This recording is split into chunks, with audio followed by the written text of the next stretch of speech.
Hello, everyone. Welcome to Table Reads on ScriptCamp. I am your host, Gray, and what we do here is read through it's a good word, scripts, and give them feedback afterwards.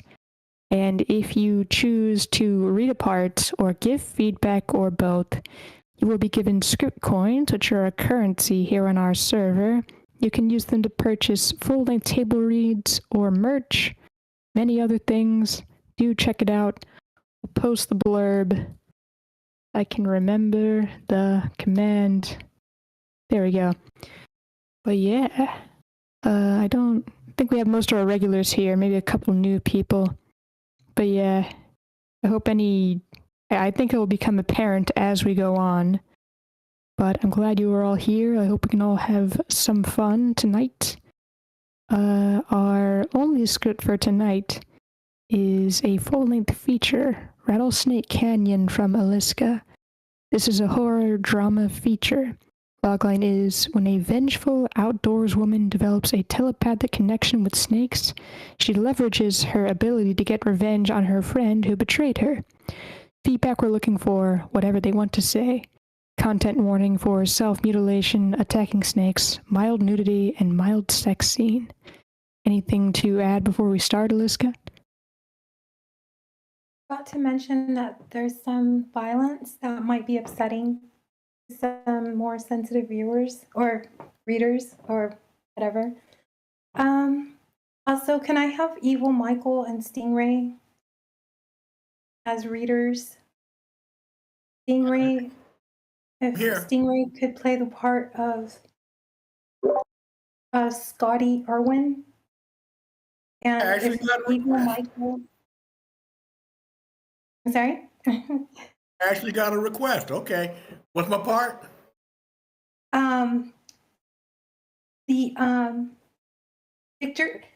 Victor, what his name? Victor Valentine. And then, if you guys can just, whoever would like to read, it would be greatly appreciated. I really appreciate you guys reading. Thank you. Thanks, Aliska. And Victor and Scotty are parts of larger, you already know the drill from earlier scripts, but I made character packages, quote unquote, so that we could have as few parts as possible in a whole feature film.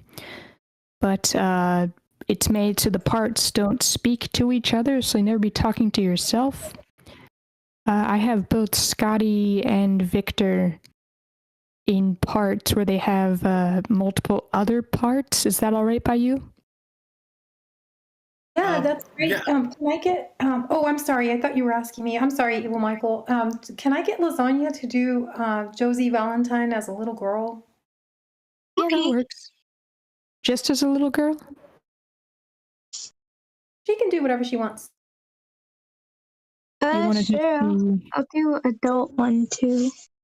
Okay, great. I was about to say. Okay, so we don't know if there's no differentiation. Yeah, I'm designated child voice now. Well, now you're designated protagonist voice. All right. As we go, I'll read out the colours, so that you know the groups. So Victor is green. So Evil Michael will have all green bits. Lasagna, it's nice and easy for you. You have one character which is yellow. Whoa. So if I understand correctly, I'm reading somebody named Victor Valentine. Is that correct? You're reading all the green parts. All the green. Yes. Al Green. Yeah. Okay, Al Green. Got it. And that includes Victor. Yes. Okay, got it. So we have green and yellow, and what else? Wait. So we've got Scotty, who is peach. So is Scotty the last group? So that's like Scotty, tour guide, hiker, voice on phone. Yeah. So this is just so basically it's like 5 like actors, but I don't know, maybe if there's like a lot of other people who want to read parts, maybe you could break up the last one, just like give them out to people or Yeah, something. I'm wondering, yeah, because we got a lot of actors here. That's like just maybe, or maybe just the last one or whatever seems easy is like, in case, I don't know, are there other people who want to read parts or? Yeah, actually, that's the easiest way. How many people can commit to 3 hours and are happy to read? If you can just type here in the chat or something, and we'll count the number of people, and then we can recolor if necessary. I'd say our number of attendees is very different from the amount of actors we have. That's why I try to like condense it down, because like a lot of people just like want to listen and give feedback at the end. But if we do have a lot of people who want to read, then yeah, we can chop it up. I think I can be here for 3 hours. Yeah. I don't think it'll Okay. be too long. The feature we read, I don't know, 1 or 2 weeks ago, that was it 1 week ago? I didn't take too much time. So I don't know if it helps. I mean, you could just consider me like backup. I'll just, in case Yeah. somebody drops out or if you need a Okay, break so from action or something. cool. So in that case, we have 6 people volunteer. I mean, we have 5 groups. Should I bother, or 6 plus Nacho? Well, I think you also have already given Lasagna, Stingray, and Michael, right? To have those other previous groups. I don't know what colors they are, but so it's just 1, 2, 3, 4, 5 new. So that could be like the last group, the snake handler, Scotty, tour guide, I guess. And then you've already cast the other colors already. I mean, So they're you're all saying, colored already, so I can actually change the colors. If Yeah. you wanted. Or you could just break up the last group into give parts to these people, like the Okay, Scotty cool. group. Yeah, If that, I'll I do mean, that then. whatever is easier for you guys.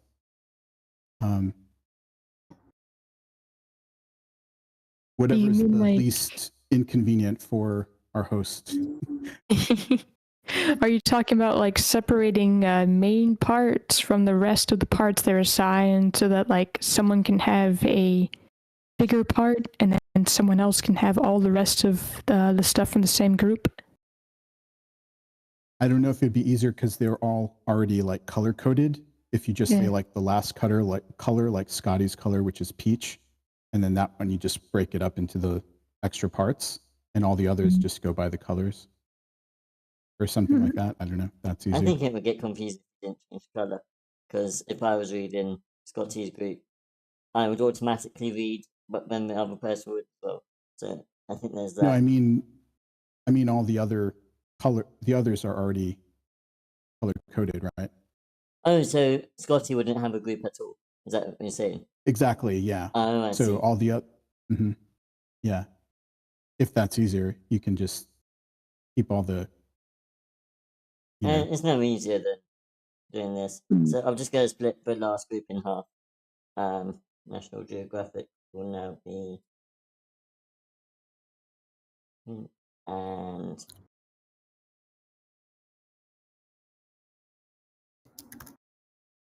okay, they are roughly in half.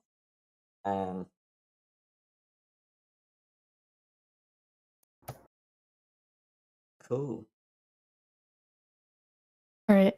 Does my mic sound okay? What's Does that, your sorry? mic sound okay? Yeah, because like I just connected some earplugs. You're a bit fuzzy. Oh, okay. I'll just take these off. I think I can generally hear what you say though. I don't want to be fuzzy. I'm okay. They don't leave ears anyway. Stingray, in answer to your question, Oh, the PDF will be shown on the screen share. Alternatively, it will be in the Table Reads info channel. Thank you. Okay. And the file is going on now. Let's try and continue casting then. So we have Lasagna, who is yellow. Josie, we have. Wait, is that the right version? That's not the That's right good. version. Yeah, yellow, Judea. Oh no, sorry, I meant the file. A file. Yeah, sorry. I uploaded it before it had done its thing. Oh boy. Again, sorry about this. I thought That is the right file. There we go. Yeah, Okay. I thought condensing all the parts like into as few parts as we could go was the right move. It's But fine, yeah, no worries. now we got it. We got the right strategy. Okay, so remind me where we are. Did we get? Let's just go according to Natcha's list. So we got Driver Desmond. That group. Did we cast them? No, I don't think so. We just have the yellow parts and the green parts. Okay. so which was Stingray's part, Aliska? Scotty Orwin, Stingray. Oh, okay. My bad. I If misunderstood. possible, you know what? It's okay. You guys all do a really good job, anyways. But Stingray was in the horror class, and he was doing a really good job reading. So I asked him if he would read. But it's okay. However, it works out better. Oh, okay. Sorry. So I guess Scotty's group is already cast, right? That's Stingray. So we're Okay, great. not chopping it up anymore. Oh, I've already chopped it up. So I've Dang not it. chopped it.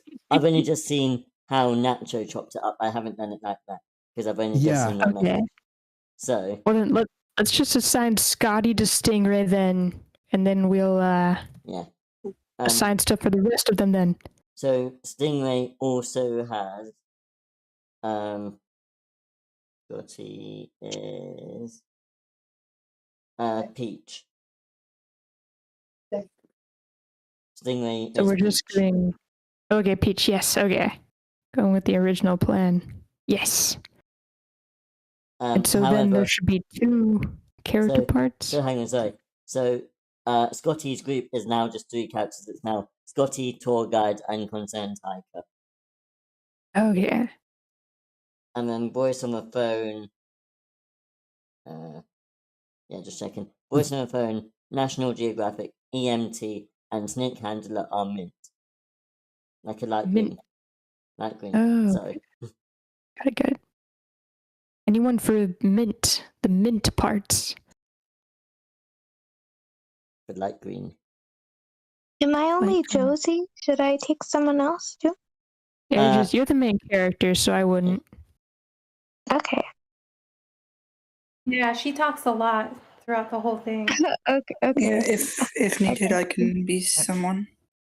Or a Okay, group or Ruben, I'll whatever. cast you as mint then. Thank you. Oh, like a mint chocolate chip. Yes, mint exactly. chocolate. That kind of Okay, exactly.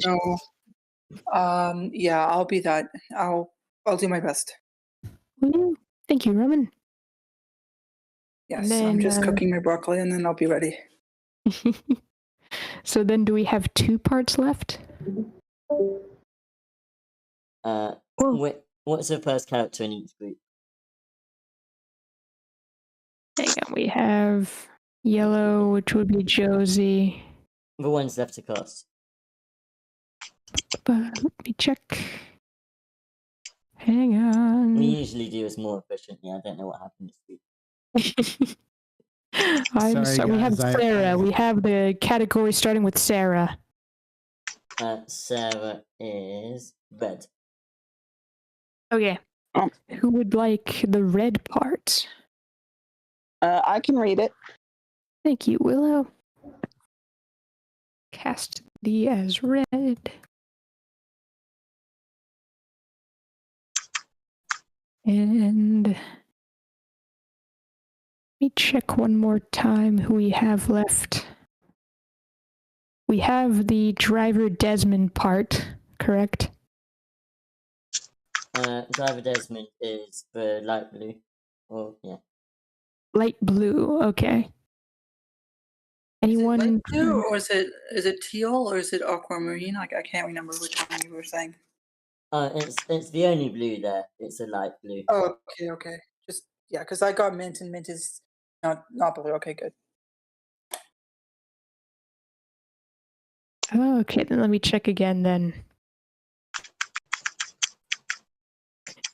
Sorry, everyone, that I was not as prepared for this as I once assumed. I think you guys had it down, and then I interrupted at the wrong time, I think. Oh, that's okay. Apologies. But Just blame Nacho.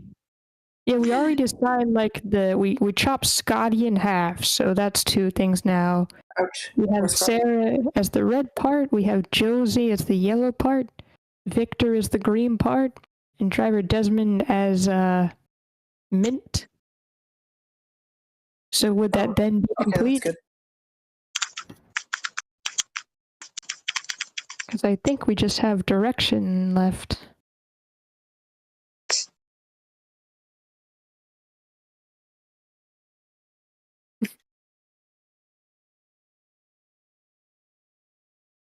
One, two, three, four, five. Oh. Wait, did we assign the other half of Scotty? The other half of Scotty is yeah, that's a mint. Okay.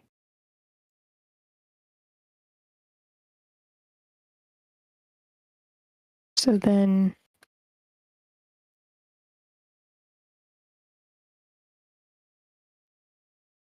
so Victor is green, Josie is yellow, Sarah is red, Scotty is peach and mint.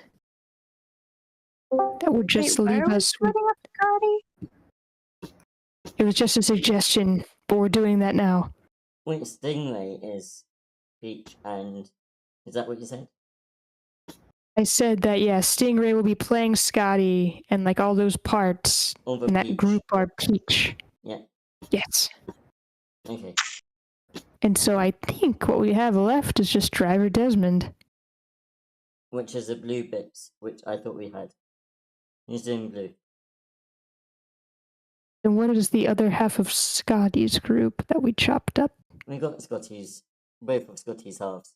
We got them. Oh, it's just all of them.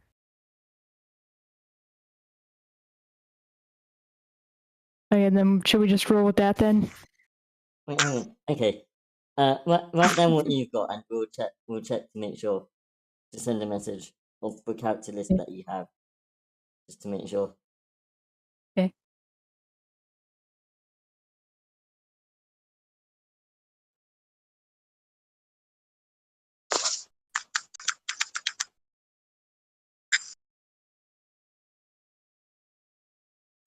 Here's that. No. No? Oh, sorry, hang on now. I wasn't saying no to that. I was trying not to show our DMs on stream. Okay, yeah. Alright, there we go. So, Okay.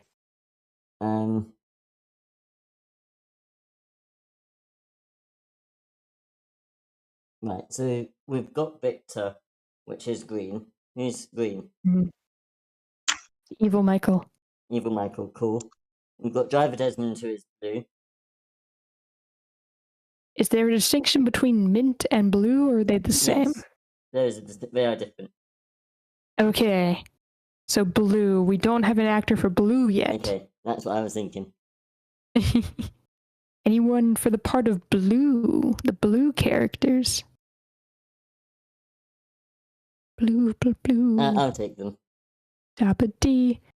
Okay, thank you, Joel. It should be it then, because now we have 6 parts. Yeah, that looks good. And direction, we're good. Okay, great. Yes, I will do direction. But I think we're good now. Sorry about that, everyone. Yeah, thank you for your patience. And thank you, Joel, for getting it Thank you, sorted out. guys. Sorry, I think, sorry to mess everything up. Sorry, guys. That's That's my okay. bad. But yeah, we've been through the details. Now there's nothing left to do but to jump into it, assuming everyone knows just to read the color they were assigned. So yeah, either get that PDF open that's posted in Table Reads info, or just click on Joel's stream to see it. Sex says, woo, violence. Couldn't agree more. Oh, lovely. All right then, let's begin, shall we? Rattlesnake Canyon, written by Carmen Perez Collins. Interior studio, day. A snake handler, 38, picks up a snake handling hook. He wears protective gloves, long sleeves, and a pair of goggles.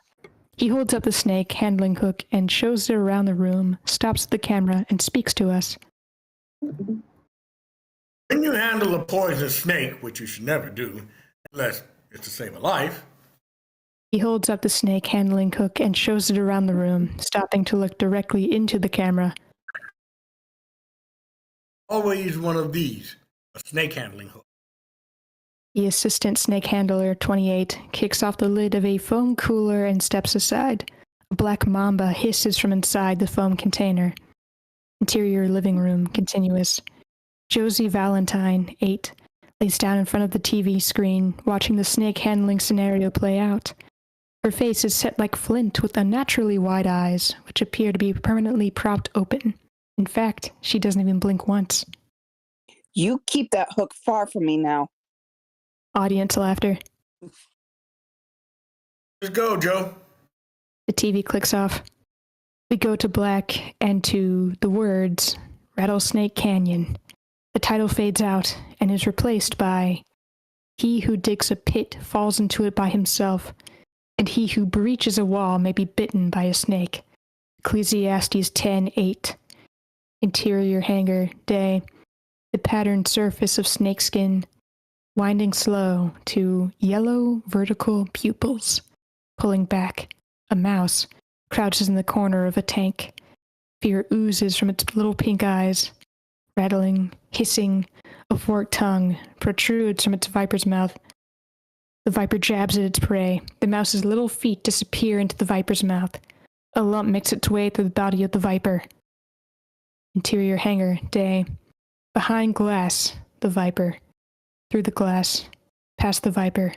Josie stares into vertical pupils. Behind Josie, the words Reptile Expo on a banner. Reptile exhibits, merchandise, and containers filled with reptilian creatures. People mill about, looking into these containers and doling out cash and credit. Why are his eyes like that? Victor Valentine, 32, stares into the glass tank with the studiousness of an academic. Oh, Joe, darling, that means poisonous. Oh, normally out in the wild, but the poison out of this one. The other way you can tell a poison snake is by the shape of his head. Poison snakes have triangular heads. Non-poison snakes have round heads. Victor makes a triangle shape with his hands. This is a good one. Josie keeps her eyes locked into the eyes of the snake. She tilts her head from side to side and smiles and hums at the viper with an adoration reserved for newborns. It's love at first sight. Well, Joe, snakes aren't really judged whether they're good or bad. They're either poisonous or not. Shiny or colorful or plain, I guess. They're like those gray ones. They're reptiles. They can't really be good or bad. I mean, they have no moral code, darling. It's humans. Victor turns to look at Josie, but she's gone. He calls out to her, making his way through the crowd, past the exhibits, and under the banner where he runs into Hipster Girlfriend, 28. She dons a shirt with an image of a cartooned out viper and the words Viper Love. Hey, I was just heading back in. Where's Josie? Can't find her. Hipster GF rolls her eyes. I'm sure she's around here somewhere. Victor and Hipster Girlfriend head back into the Viper Expo, show where money exchanges take place. They call out to Josie, making their way through the throng.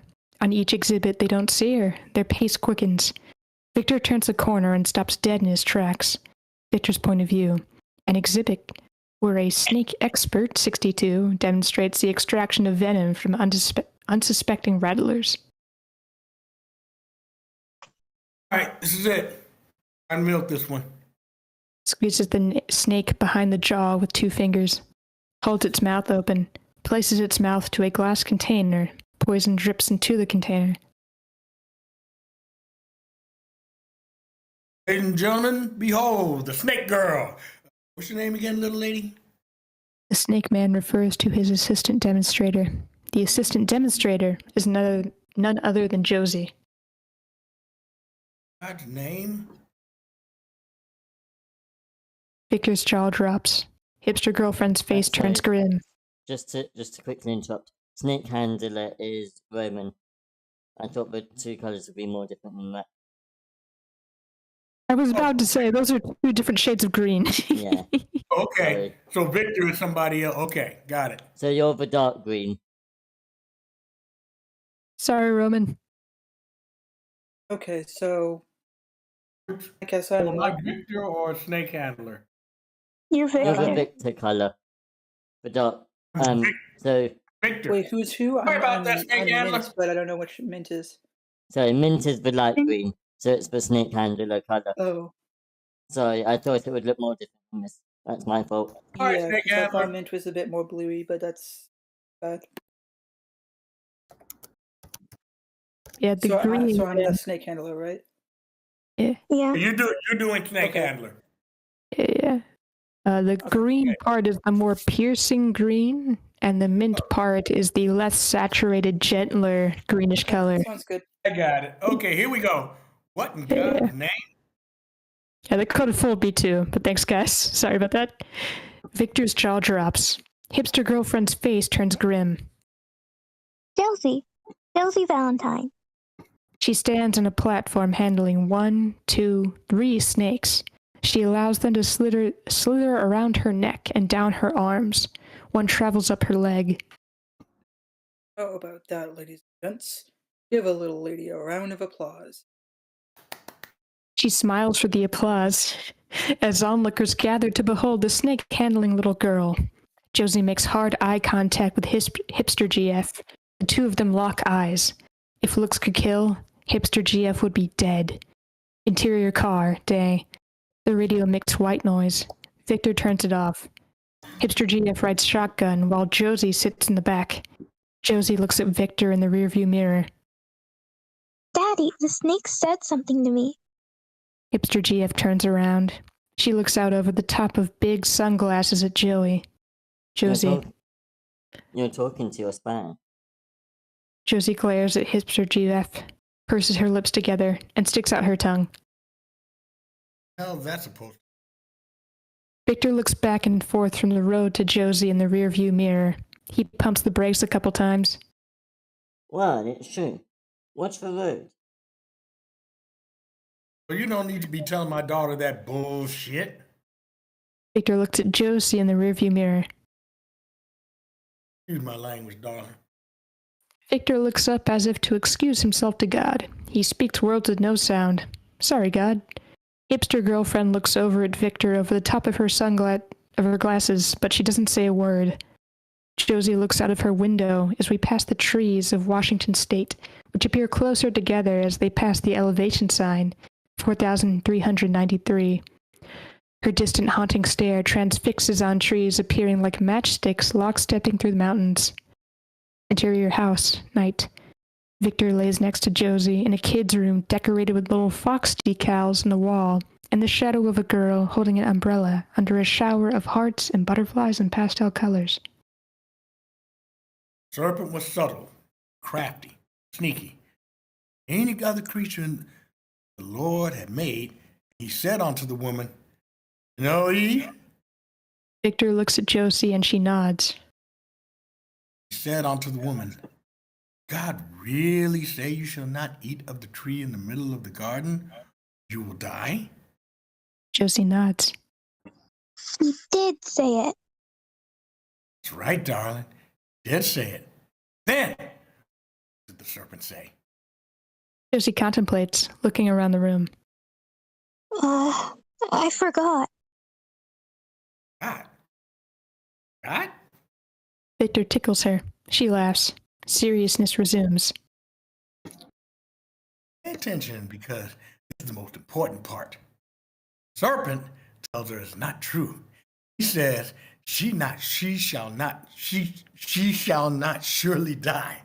Now, only way you can tell the difference between the voice of God and the voice of the serpent is to know the words in this book. Victor holds up a pink Bible with a cross on the cover. Can Sarah come over to play tomorrow? She always does. Movement in the hallway. Victor cranes his head to look. Night. He kisses Josie on the forehead and tucks her in. He reaches for the lamp. Keep the light on. Josie smiles and shakes her head. No, I like the dark. Josie closes her eyes with a smile on. Victor looks around the room and clicks off the lamp. Interior bedroom, day. Josie and Sarah, 8, play in Josie's room. Sarah plays with her dolls. Josie plays with plastic snakes draped around her neck. She pretends they're alive and gives them commands. Now, Snake, you will go on the ground and eat dust according to the commandment of God. Josie throws a snake down. Now crawl on your belly. I'm going to tell your dad. You shouldn't make fun of God. Josie mocks Sarah, tilting her head from side to side. I'm not. I'm just saying what he already said. Josie stares hard at Sarah. Interior Josie's bedroom, day. Josie places her ear up against the wall, listening to Victor and hipster GF arguing. Told you before, I don't want my daughter growing up with that bullshit snake in the spine mumbo jumbo you've been talking about. So you're just gonna put me out, just like that? Victor stands near the door, hands on his hips, nodding. Got any other suggestions? If I recall, putting a woman out after using her for sex is also a so-called sin. You're a judgmental buffoon. You're right, and that's why I'm making the decision right now. I need a biblical woman, not some serpentine-worshipping mistress of a dark. Hipster girlfriend scoffs. Just leave me alone, Victor. You think you're above it all, but you're just like the Pharisees. And if that's what I am to you, a Pharisees, then that's going to have to work for me. But this. Victor makes frantic circular motions with both hands. Not Josie's room. Josie pulls herself away from the wall. She opens a book. Inside the hardcover are a few written lines. Dear Josie, I hope you will enjoy this book. She shuts the book and stares at the cover where an outline of the human figure appears sitting Indian style, a snake coiled at the bottom of the spine. Interior house, morning. Hipster girlfriend stands at the door, bags packed. She hugs Victor and Victor hugs her back, patting her back the way mere friends do. Hear you, son. Josie's point of view. She looks out at the scene, unfolding near the front door from the hallway. I understand, Victor. You want to do what's best for Josie, and our values don't line up. Victor picks up her bag, anxious to rid his home of her. Goodbye, Josie. Josie moves in the visibility of the hallway. Hipster girlfriend packs up her bag and walks down the driveway toward a taxi.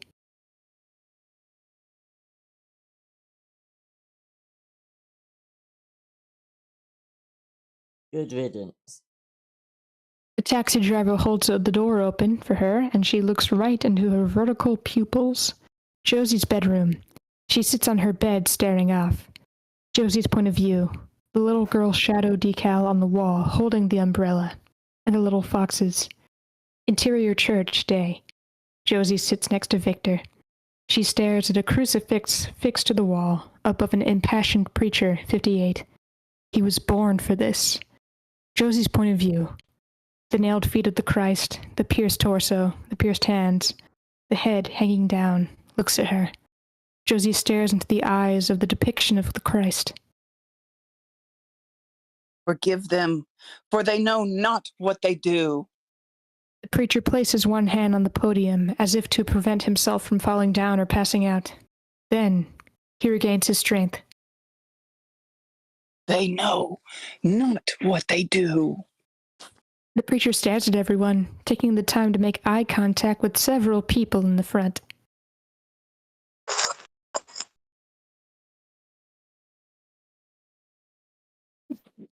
Sorry.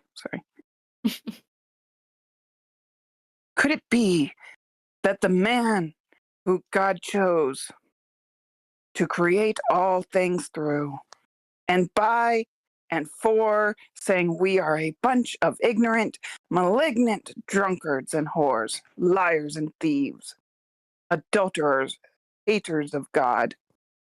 He holds the podium again. Now beads of sweat threaten to roll down his forehead. You know where... Hard to read. You know when Moses was still in the desert, God instructed him to nail a snake to a pole and lift it up in the presence of the people. And he did so. And that meant that if you were bitten by a poisonous snake, if you were bitten, you were to look upon that pole and you would not die. You would not die. You were to look upon that pole and you would not die. You would not die. The preacher walks down off the altar, walking among the people. For he made him who knew no sin, and to become sin for us on the cross. Numbers 21, to become sin. Congregants seem to be frozen still, as if moving will identify them as chief sinners. Josie's eyes have widened. Saints and sinners, give it for our Christ, who has saved us from the poison of the vipers. Hallelujah! Hallelujah! The piano begins, and the preacher, wholly satisfied with himself, looks to a woman, 68, clothed in white. She sings a hymn in an angelic, fragile voice, becoming more faint as we travel to Interior Lodge Pub Day, where the hymn is replaced by blaring Welcome to the Jungle and tequila rounds for everyone. Everything in this place is made of logs. The chairs, tables, and ceiling where a banner hangs with the words. Tumblers replicating the bark of trees with the face of a wolf, deer, and elk heads are passed around on trays. 3 tumblers clink together over a table. One travels up to the face of Scott Irwin, 28, unsatisfied with the simplicity of face value but still grounded. He takes a long swig and wipes his mouth on his sleeve. Stuff'll kill ya. Scotty winces. Josie Valentine Irwin, 28, is here with Scotty's arm around her and the haunting shade of gray eyes. What was that? Clarify something because it's important. This is really important. There should be a banner there. It didn't come out, but it says Josie Bernard and Valentine's Land and Whitewater Adventures. That's really important. For some reason, it didn't come out. So okay, that's it. Okay, that's their banner, like for their business. Josie and Scotty. Yes. Oh, okay, got it. Well then, yeah. Scotty winces.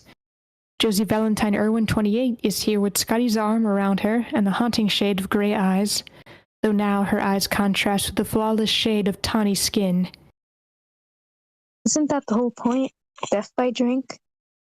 He swigs out of a wolf head tumbler. No wincing here, and looks at Scotty for approval.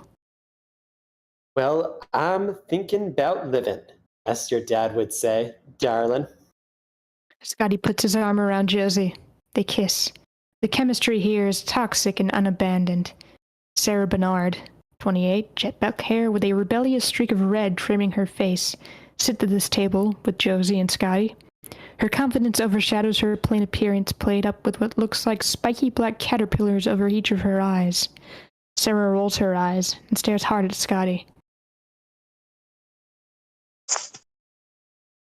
Scotty does a double take at Sarah. What?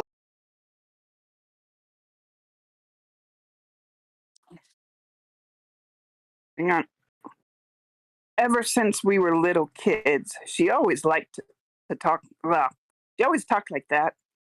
Josie mocked Sarah, tilting her head from side to side and mouthing word without sound.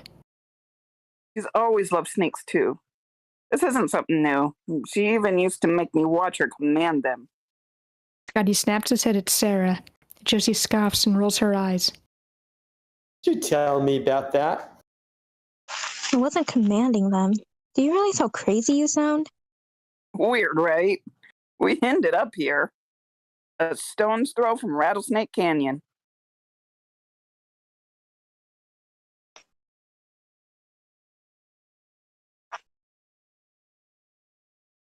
Peach. Stingray. Oh, I thought I said when was this? Oh, sorry, I didn't hear. My When we were apologies. No. kids, it was creepy as hell.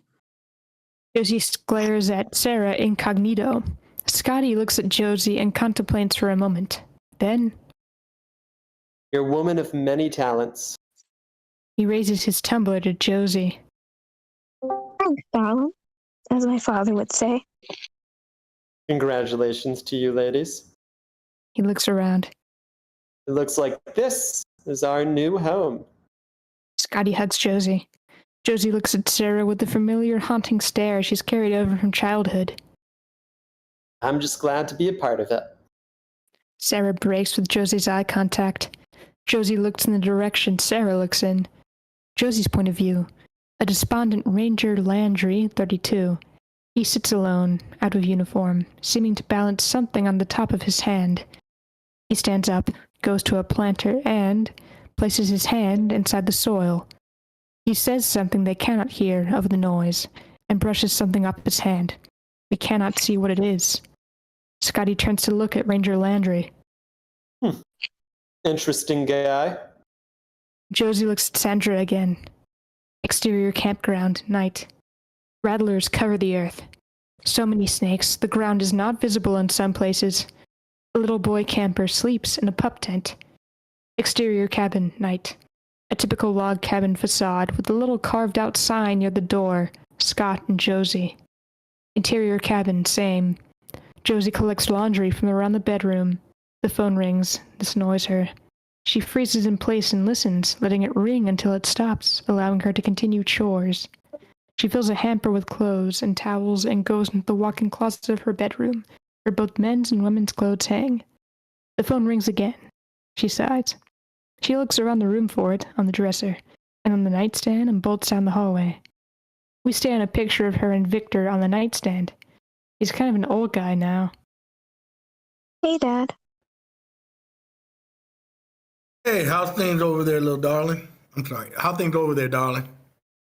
Josie walks back into the room. I'm good, Dad. Just doing laundry. When are you coming up? I'm not sure at the moment. Listen, I want you and Sarah. I'm sorry. I don't want you and Sarah making bets about staying out in the woods.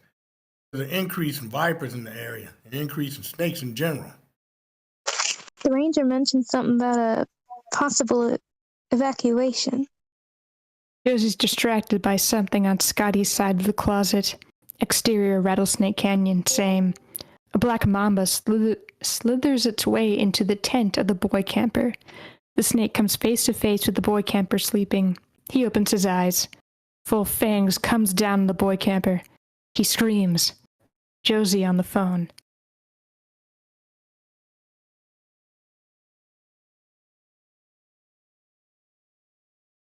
You evil, Michael. Oh, I'm not Victor, am I? Oh, yeah, I'm sorry. I am Victor. Yeah. Black Mamba. Josie reaches towards a man's jacket and picks off a jet black hair. She holds it up to the light. I thought they only lived in Savannah, in the rocks.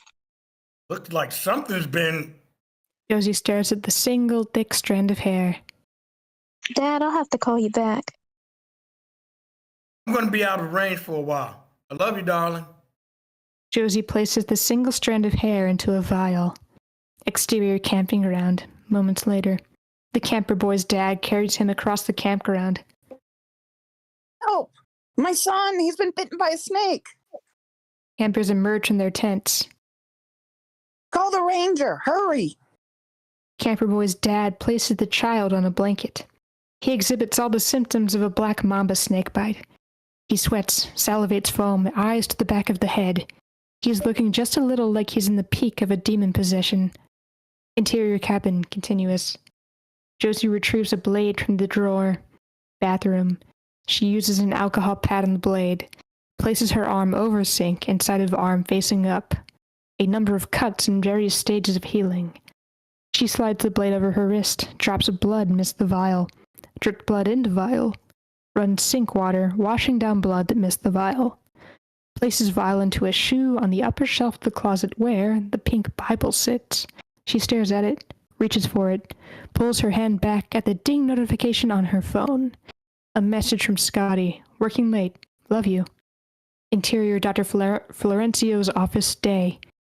Josie Josie sits in an oversized chair, her long tan legs exposed to mid-thigh. Dr. Florencio, 56, Spanish accent, and a pair of bifocals, which he doesn't look into, but over the top rim. He's not in the least bit distracted by her. How are things going with our new location? It's going okay. I'm happy to be out of the city again. You always loved the mountains, even as a child. Dr. Florencio, why wasn't I told what really happened to my mother? Your father thought it would be too damaging to you. He's always just tried to protect you. From what exactly?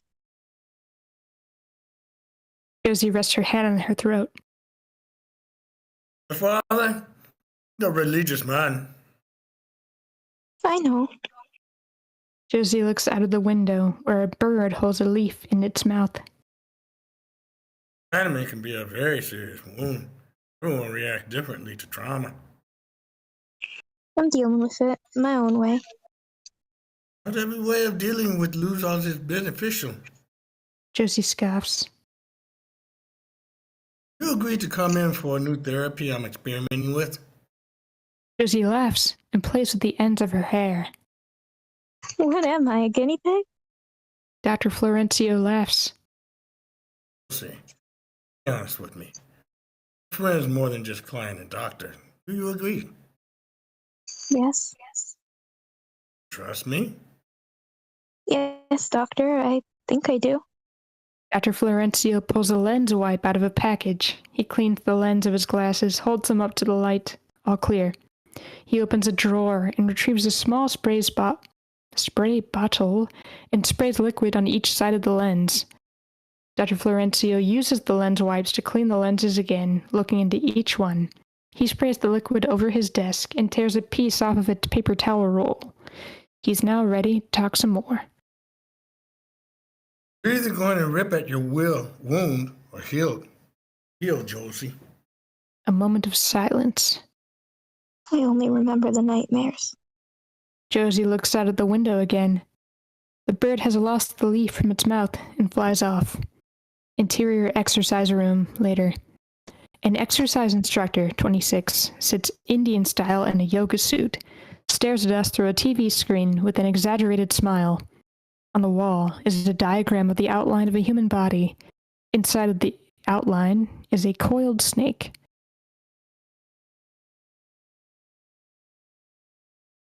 Are you ready for those new dimensions? It's not about what's good or bad. In Kundalini, we are free from the constraints of judgment, even if the very best thing, the thing you want most, appears in your life right now. If you're not ready for it, it will not be a good thing. Now let's get started. Josie's reflection on the screen. She too sits Indian style with her eyes closed. No hint of a smile. Soft instrumental music as the yoga instructor stretches. Josie's eyes snap open. We zoom into a hardened face through the screen. Interior lodge common area, day. Josie stands in front of the group of campers below a collection of stuffed moose and elk heads. She's dressed in snake handling clothes. Long sleeve hiking shirt, hiking pants, and boots. She holds a snake hook in one hand. On the floor next to her is a tank full of snakes. Unless you're a trained professional like me, handling a poisonous snake is never a good idea. However, in the event that yours or someone else's safety requires you to have contact with a venomous snake, it's good to know the safest way to go about it. Snake in the tank takes jabs at Josie, hitting the glass. Josie glares at the snake. The snake slithers under a rock. A little boy, 8, in the front row, snaps his head at his dad, 32. Josie's focus goes back to the audience. I'm sure by now you've heard of last night's snake bite incident. Keep your tents zipped up and never approach a snake for any reason. Josie puts on one glove. As you can see, I won't attempt to handle those big daddies without gloves on. She puts on the other glove, takes up her snake handling hook, and reaches into the tank with it. Interior bedroom, night. Josie sleeps with her head at the foot of her bed. She stirs out of sleep to creaking.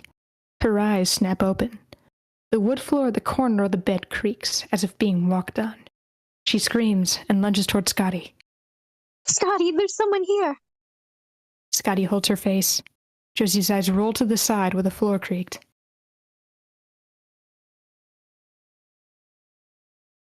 I think that's Stingray, right?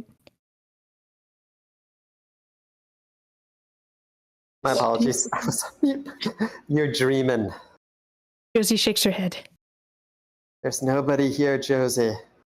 Scotty gets up to investigate the floor creak. It's not a dream. I was awake. I heard steps. Heavy steps. Scotty lays down. Come on. He opens his arms to her. She lays her head on his chest. Seems so real.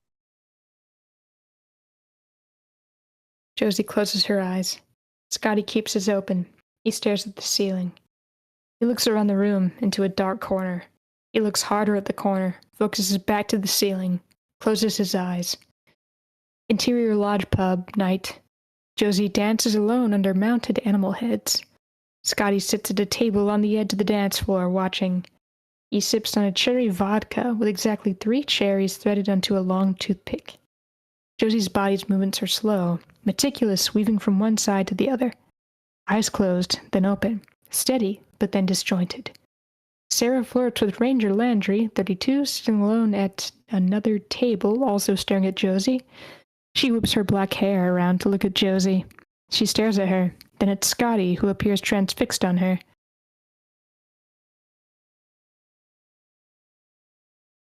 Earth to Scotty. Sarah passes a hand in front of Scotty's face, breaking his fixation on Josie. Sarah sits in a chair across from him. She looks at Josie, still dancing smooth, then disjointed. She is beautiful. But No buts here. Scotty looks at Josie again. His eyebrows furrow. Josie appears distant. Scotty approaches the bartender, 30s, makes a cut signal across his neck. The bartender looks at Josie and nods once at Scotty. He returns to the table to join Sarah. The music cuts off. Josie joins Sarah and Scotty at the table. Having fun? Why'd you cut the song? Josie kicks Scotty under the table. Scotty puts his arm around Josie. oh, calm your nerves, sweet cheeks. Sweat beads up on Josie's forehead and through her shirt. She drinks water. Let me get you something a little more potent, darling. Scotty motions to the waitress, 21, across the room. In case you haven't noticed, I don't need anything more potent. So you're going cold turkey? Josie thinks the question over, then smiles and nods.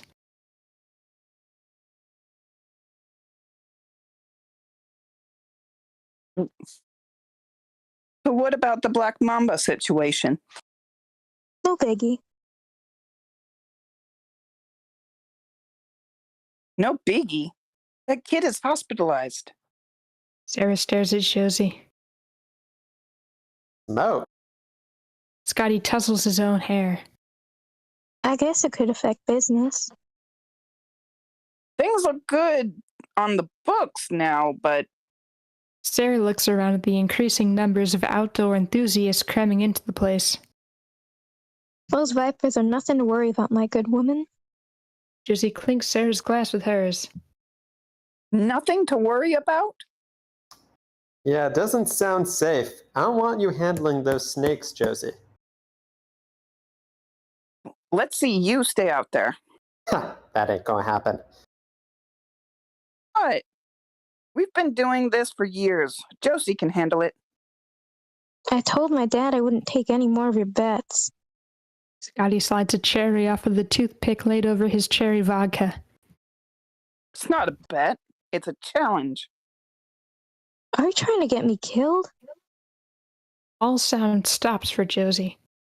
Time slows to a crawl as Scotty drops the cherry into Sarah's tiny, shiny pout. Sarah and Scotty lock eyes. Josie is not sure if this is really happening or if she's imagining it. Interior bedroom, night. Josie straddles Scotty. He plays with her hair. Wispy, dirty blonde locks fall over her nipples. Her body glistens by the moonlight with unnatural, smooth motions, no longer disjointed as before. You're so beautiful. Scotty closes his eyes. Josie's head falls back. She opens her eyes and stares up at the ceiling. Her breasts are fully exposed now as her hair has fallen back. Small, but perfect. Her toned stomach takes on a subtle scaly appearance, nearly invisible in the dark. Besides the scales, there is something else about the surface of her stomach. It appears to raise up in some places. Scotty opens his eyes and places his hands on her stomach.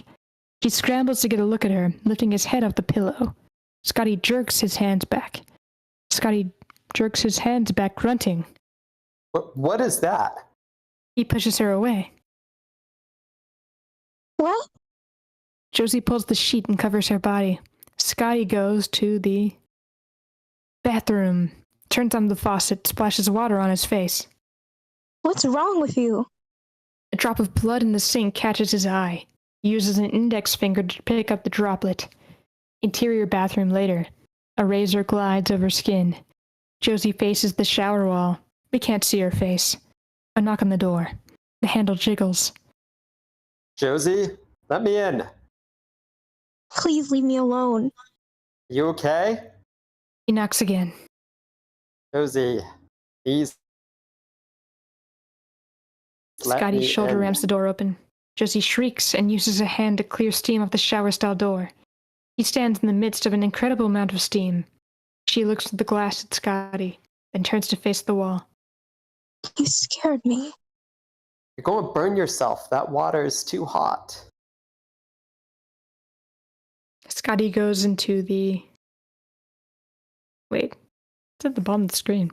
The shower stream hits Josie's skin. Scotty speaks to Josie's back. Josie, talk to me. Some eerie moments pass in silence. Help me, Scotty. I scare myself and I don't know what's real. Well, then I'm calling Dr. Florencio. Scotty leaves the bathroom. No!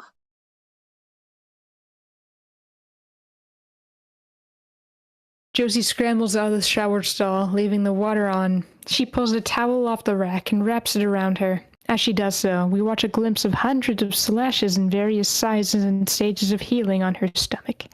She screams and tears the curtains off the windows of the bedroom. Interior office building day. Josie sits in an egg-shaped chair and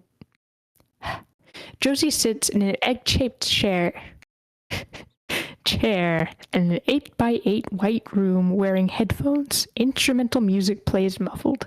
Interior Dr. Florencio's office day. Josie sits across from Dr. Florencio. He looks over her chart and writes every so often, not bothered at all by the silence. A fractal paperweight holds down a stack of files on an otherwise pristinely kept desk. Josie stares into the fractal paperweight. Dr. Florencio looks up and takes off his glasses. Josie plays with the ends of her hair.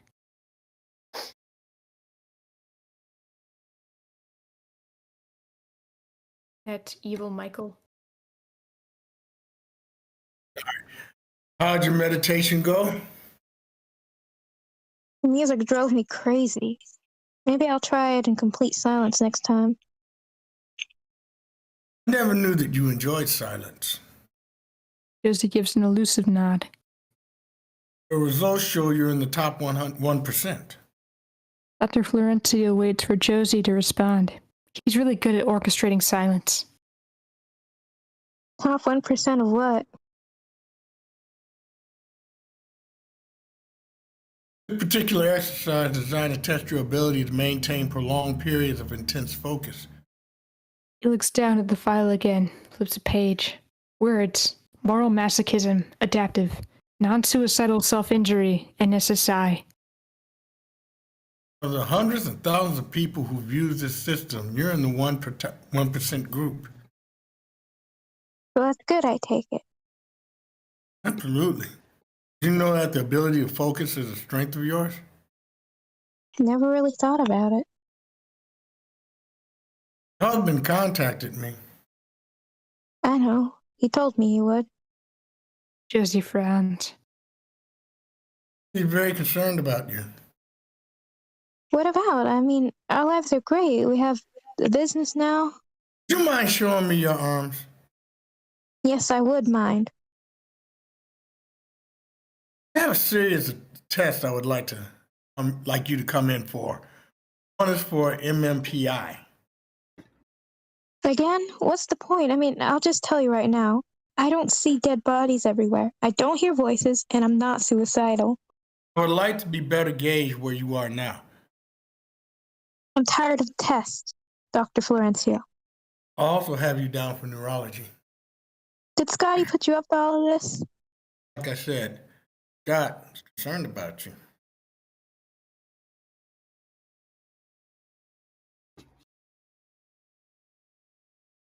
Silence. Well, it's voluntary, of course.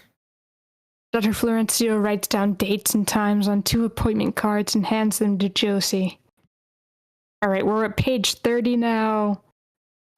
We've been talking about, in general, just having intermissions during our full-length feature readings. So I guess we'll go ahead and take that now. I think we can open the file that I just put in the chat. That's the actual kind of... I didn't like rewrite it yet. Yeah. But I took out some glaring mistakes. I was just about to message you actually Yeah. to say you wouldn't be able to change, but if we're taking an intermission, we can I do don't know that. why I'm coughing. Yeah, I'm coughing right now. So page 30 on the one that I just, there's just like some glaring issues that I went through and I just kind of fixed them. Unless I think I did it, but I really didn't. That's a possibility too. I mean, what I mean is, okay, never mind. I understand It's all what very you're saying, that's confusing. cool. I'll go through it now, and when we take this break, You color coded? yeah, I'll do that now, Thank you. and I'll get it all switched over.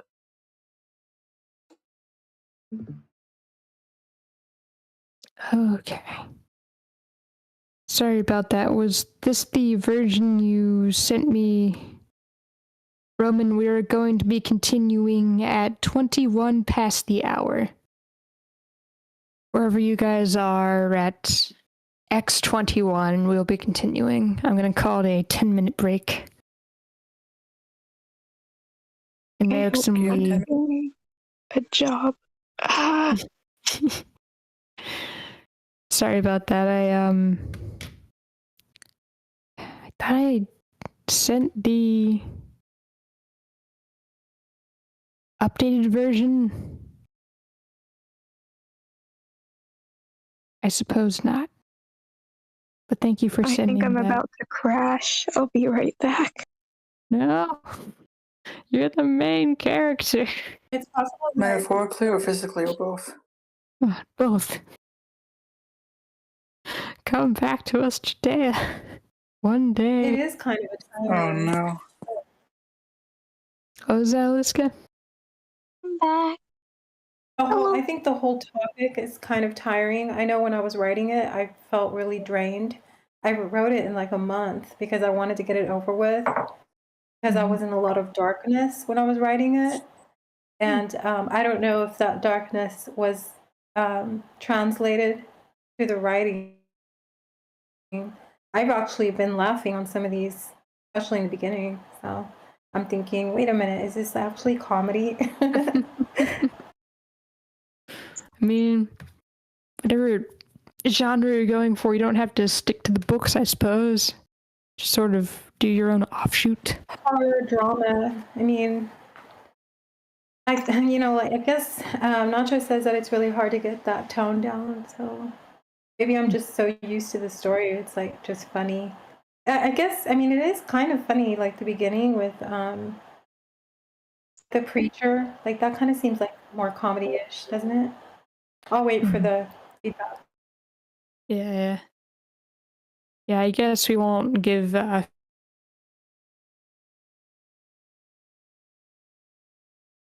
go do what I need to do, or in this case, fix my mistake. That I should have taken care of earlier. I thought I sent the correct version, but apparently not. But yeah. Cracking, can you hear Aliska now?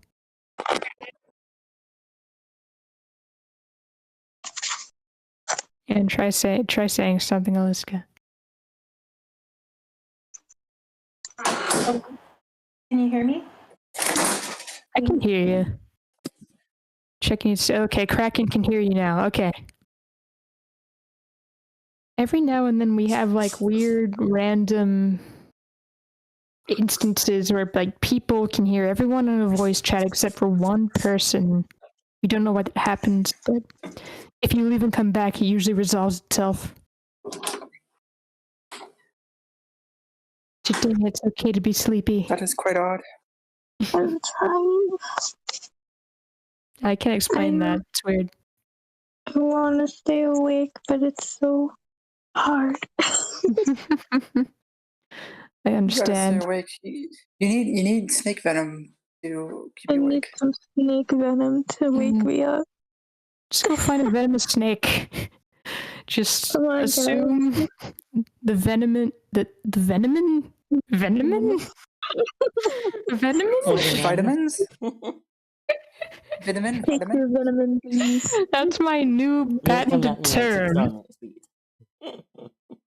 Take 2 vitamins. Yeah, I'm gonna send like vitamin gummies and just say like I've infused it with venomins, which is like I've extracted it from venomous snakes, but like they're good for you. And they'll Actually, infuse you that's the with thing. Most snakes are like, you wouldn't want to test the bites of most snakes, so we just missed that some actually get. I mean, what did I see today on like some snake venom that's involved in researching male fertility or something? Oh yeah, that makes sense. I don't know. But I'm going to post a picture of my favorite snake. I don't know much about it, but it just looks amazing and beautiful. I might have to stop being Josie, but I hope I did a good job. You do a good job. Did anyone want? No, you can't leave. You're the main character now. Check it anytime you want. You can never leave. Did anyone? It's like when you were canceled on the set of the film and they had to recast you quickly. Make like a 3D model of you. I might just, I don't know, sleep while You have to CGI, get this CGI to recreate you because you couldn't film the last bits. I'll just like use this as a podcast and fall asleep. Oh yeah. I want to listen. I just want to listen for as long as possible. I support podcast mode. It's an entirely valid way to experience this event. Did anyone want to voice Josie then? as we continue in through 3 minutes. Anyone voice they're all highlighted yellow, but it really yeah, let me see if anyone else wants to. I guess our fallback is Nacho if Nacho wants to do it. But we really do want to hear your words coming out of somebody else's mouth because like you need to hear it for yourself, I guess. That's why we try to do it. Yeah, we want it to be not colored by your own writing. But yeah, if no one else is into it, Nacho, would you voice Josie? If you are there. Nacho sometimes dies. It's very unfortunate. I think the the intermission suddenly killed everyone. Well, an intermission at all costs, truly. It's like in Chitty Chitty Bang Bang. They could come back in the 10 minutes. Maybe we can just wait a couple minutes and they might wait. Yeah. And we have 2 minutes, so like maybe Nacho will show up in that time frame. But who's Josie? Was Jade, but up till now, Jade is Speepy, so we'll need someone else to be Josie in this next bit of the script. I'm Speepy. Speepy. The Speepy virus has overtaken you. Speepy. I'm just tired. I'm too tired to talk for 91 pages. Incurable. It's a task. Yeah, I stopped a little bit, but we started on page 25, correct? 30. Something around there. 20? 30. We stopped at 30. It is still a long time to go, so if anyone... I guess, Aliska, if we have no one else, you will have to voice Josie. Unless, like, I could do Josie and direction. I would. Nacho, you're here. Yeah. Do you want to do Josie and I'll read the direction or whatever you want? Oh, okay, with it. Yeah, you can read direction, Nacho, if you want, and I could do Josie. Whatever. You're Josie now. I trust you as my understudy. I'm not sure if I can do it justice. No, I didn't. I didn't do much. Maybe it fits because we had the child Josie and now we have the adult. It works. Yeah, now you Am I are the adult in this situation? If I'm the adult, we are all doomed, frankly. My voice is simply too high. You're more mature than I am, so. My voice is simply too high to be an adult. I have to be but an infant. Yeah. I don't know. I think I watched too many Pokemon challenges to be an adult. I had to see if you could beat Pokemon Emerald with a Shedinja, and you can. Good. Relatable. I don't think that's an adult trait. No. But yes. All adults love Pokemon. Thank you for your service Can today. you beat Pokemon Diamond and Pearl with only struggle? Let's find out. I'm pretty sure that was just the Magikarp run. But Why do you keep sending pictures of me, Nacho? Yeah, I'm pretty sure that was. I was looking for a tortilla emoji. It was not yet. There's no Yeah, I love tortilla. this PNG.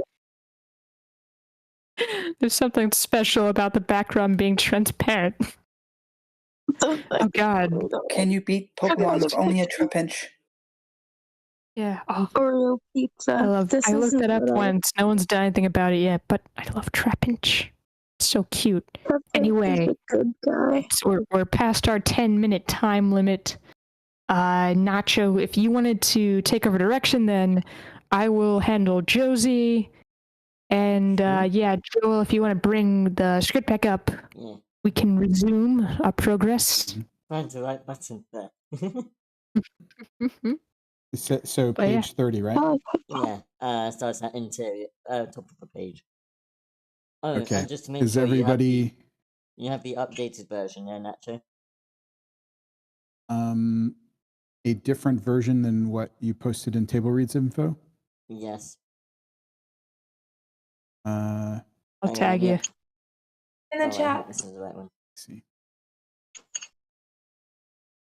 Yeah, we've just been going through versions of versions.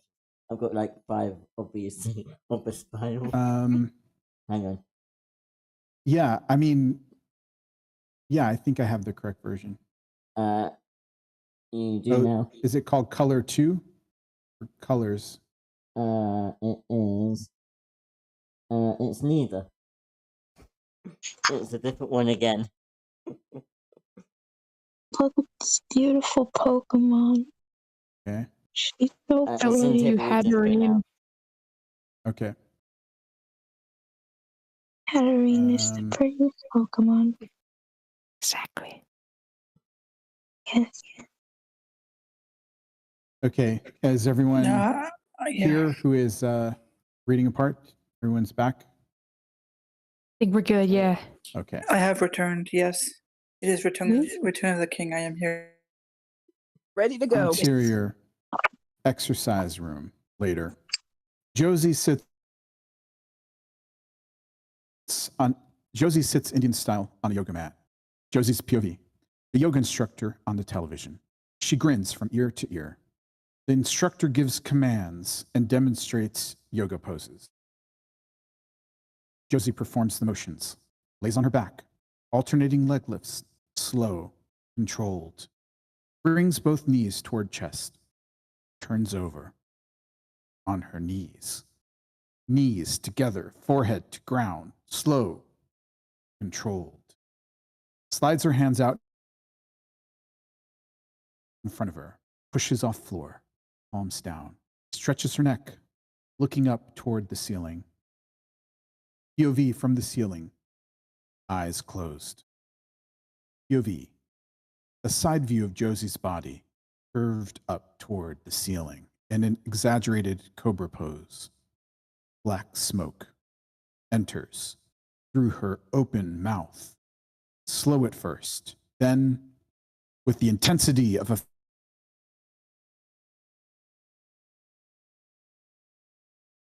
POV from the ceiling. Eyes snap open. Vertical pupils. Exterior lodge meeting area. Day. A series of wooden arrows stacked one on top of the other, pointing in different directions. Josie and Sarah dressed for their respective roles. Josie, land tour. Sarah, whitewater tour. Tourists stand around, waiting to be bussed out. Josie rigs a bag on the back of an elderly woman, 72, adjusting her straps for comfort. There you go, my good woman. You sure this trail isn't too difficult for you, my dear? 1 mile. I think you can handle it. You look fit as a thoroughbred. Josie smiles and places the tube of the woman's water pack over her shoulder for ease of use. Make sure you stay hydrated. We'll be taking plenty of bathroom breaks. Exterior forest day. Josie leads a group of tourists.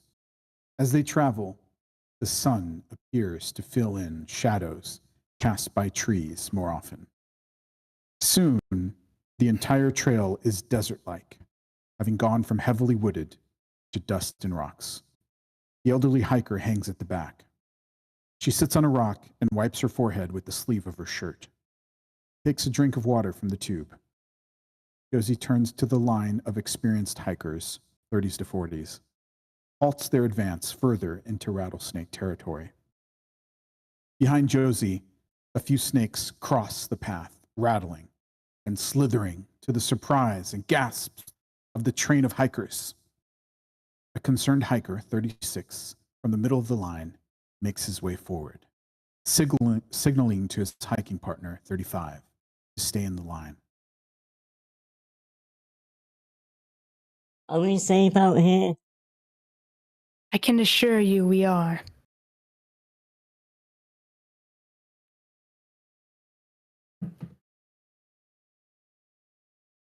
Sorry, I don't know why those are different. No worries. How can you be so sure? It looks like any second we could be overrun by these things. I say we turn back. The concerned hiker turns around, hoping for a consensus. The elderly hiker nods her head. It is nearing dusk, their favorite time to be out. Josie walks toward the back of the... We go back. Josie acknowledges the leadership of the concerned hiker, nodding and smiling as she walks up to him. Would you like to lead us back? The concerned hiker nods and advances to the front, taking his partner with him. As they pass the elderly hiker, Josie takes her hand to lift her up off the rock. From under that rock, a black mamba emerges, rattling like a demon snake. The elderly hiker gasps. Hikers gather around, trying to see how they can help out. Josie shields the elderly hiker from the viper. Josie, glares at the viper and steps toward it. The hikers look at each other, back and forth, from each other to Josie, who now takes perilous steps toward the viper. With every step she takes toward the snake, it slithers away from her as if it's afraid. She signals to the snake with an index finger and pinky finger, commanding the creature to go wherever her hand goes. She guides it back to the rock from whence it emerged, commanding it to go back under the rock. The viper slips under the rock. It stares out at Josie. Josie looks at the group of hikers, gawking. They look back and forth at each other and at Josie. Show. She sucks on her water tube. Yeah, that's something I haven't seen. The concerned hiker motions to his partner and leads the group back in the direction they came. Josie walks behind the group, content with following behind. She enjoys the trees, smiling, takes a deep breath.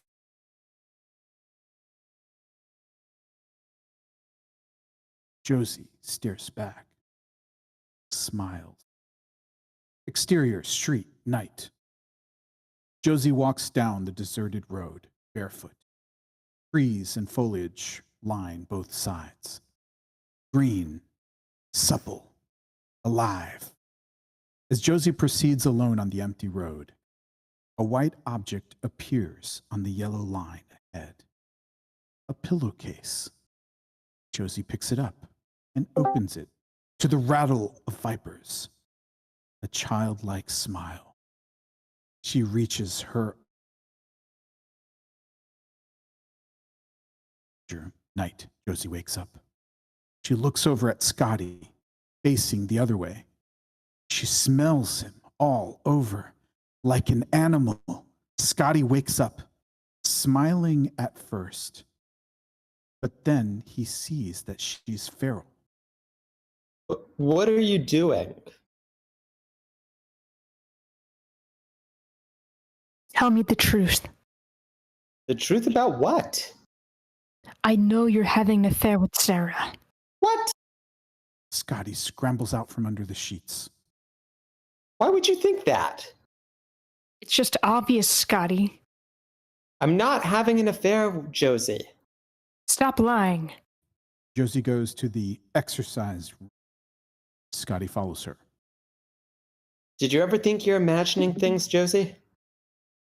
Josie scoffs. How dare you call Dr. Florencio? She turns on the TV and sits on the yoga mat, Indian style. Please, leave me, Scotty. Oh, go on, Scotty. Just leave me. Leave me alone. I need to be alone. That's all you ever say. Josie scoffs. All the stuff you're doing in here is affecting your mental health. What stuff? Stretching? Taking care of myself? You've been talking to snakes, Josie. He tears the diagram of the snake in the spine off the wall. Stop it. Josie jumps to her feet, picks up the torn snake in the spine diagram. Your father told me you need to stop listening to this snake bullshit before it consumes you. Josie turns to look at him. vertical pupils. Consume me? Josie and Scotty lock eyes. Scotty takes a step back. He's not sure what he's seeing. He breaks eye contact with her, leaves the room, shaken. Interior, cabin, day. Josie vacuums. She dusts and sweeps. Scotty walks up behind her as she washes dishes. POV, Scotty. Josie's reflection in the window above sink. I'm sorry, Josie. Sorry about what? Earlier, I don't know what you're talking about. we got into an argument earlier. I know sometimes it's hard for you to remember things. Josie turns off the faucet, turns to face Scotty, drying her hands. I'm confused, Scotty. Things are clashing again. What do you mean clashing? It's hard to explain. It's like the material world joining with the unseen. Well, then, will Can't you at explain least consider where this is coming from? Something is very wrong, Scotty. And will you agree to keep appointments with Dr. Florencio? It's like I'm living moment to moment. Scotty walks toward Josie, and she surrenders to his embrace. Let's get away together, just the two of us. She stares at her distorted reflection in the window. Exterior, trail, day.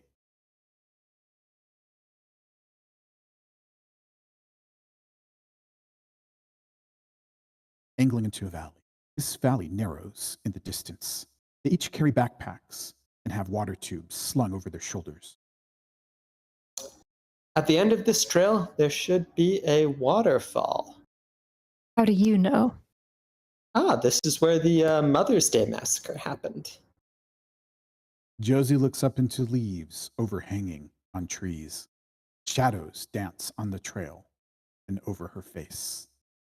Part of the mountain fell, they say, as a result of the helicopters flying over, disturbing the ground. Dozens of women and children were buried down there. Scotty looks off in the direction of the narrowing valley.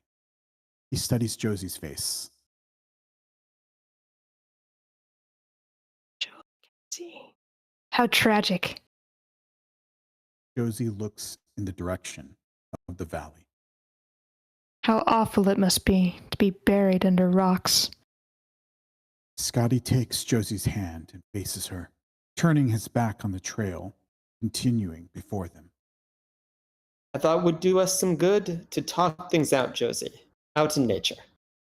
Josie pulls her hand out of Scotty's and continues on.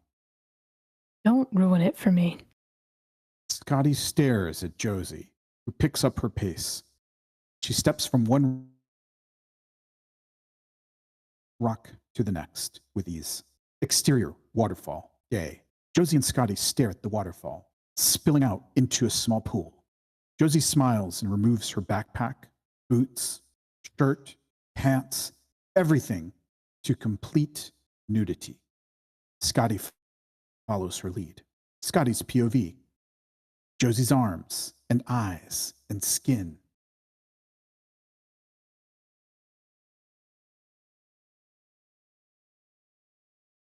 At the same time, as the scars and a few fresh cuts appear on her body, he looks away. Scotty gets into the pool first, extends his arm to Josie, assisting her over the rocks and into the pool. Somewhere between the trail and this spot, Josie has become a child in her demeanor. They stare at each other and kiss, only their heads appearing above water. I love you, Josie. Josie says nothing. Not because you're beautiful. I care about your soul. Scotty touches her face. She kisses Scotty. The two lovers smile, laugh, and splash each other. Josie drops her head into the stream of the waterfall. Scotty furrows his eyebrow. He sees something we do not. Trail. Scotty takes the lead this time as dusk draws nigh. Josie walks behind Scotty, lazily touching the plants jutting into the path along the way. When we get back to the city, I was thinking we can rethink some things. Like what? I was thinking of putting a weight bench in the exercise room and joining up with you. I'm getting out of shape. He grabs a handful of skin on his stomach, which is really nothing at all. He flexes a bicep. Starting to droop. Why can't you use the garage? I was thinking it was something we can do together. Maybe hang Americana artwork on the walls or something. Josie stops dead in her tracks. Americana? Scotty stops to face her.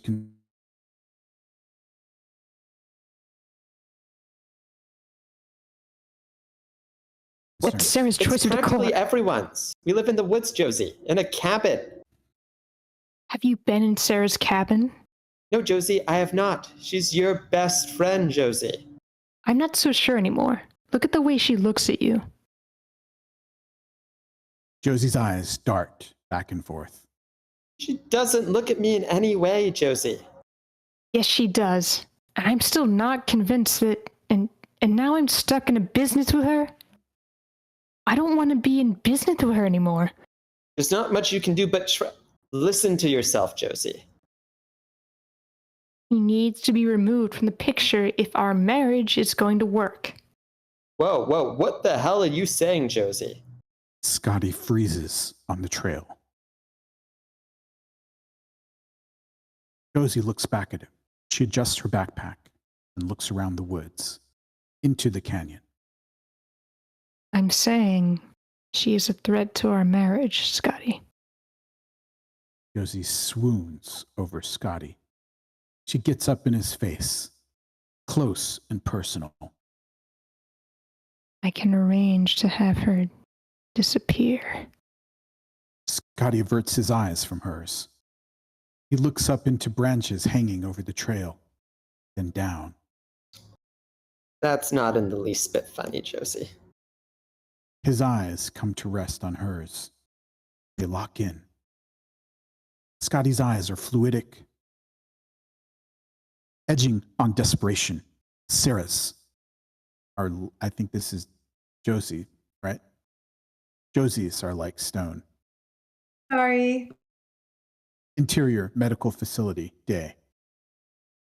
Josie sits at a kiosk, her hand on a computer mouse. Josie's transported horizontally into an MRI machine. A medical worker attaches EEG monitoring pods to Josie's head. Josie sits in Dr. Florencio's office. Dr. Florencio enters the room with Josie's charts in hand, takes a seat. All the testing. A hassle, really. Loud.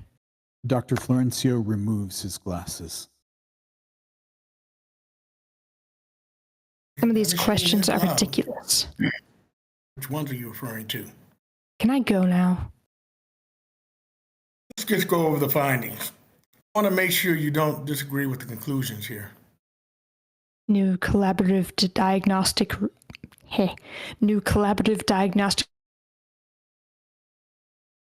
He flips open the folder, takes a moment to look over the findings with a disturbed look on his face. I want you to take seriously what I'm going to say to you.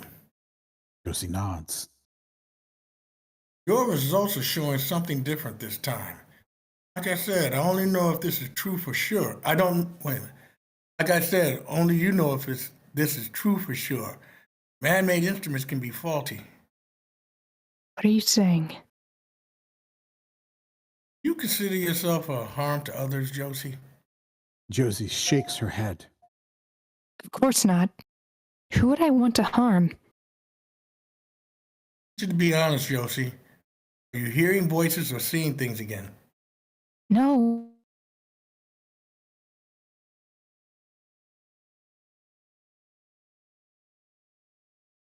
With no I sound.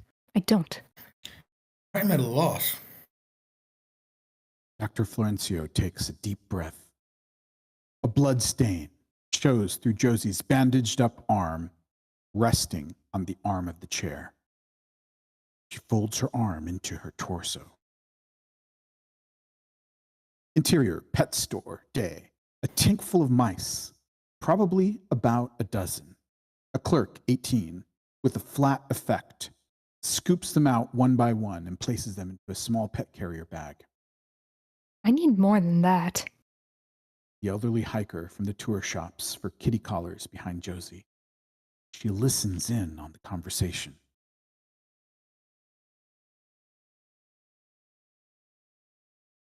Are you a biology teacher?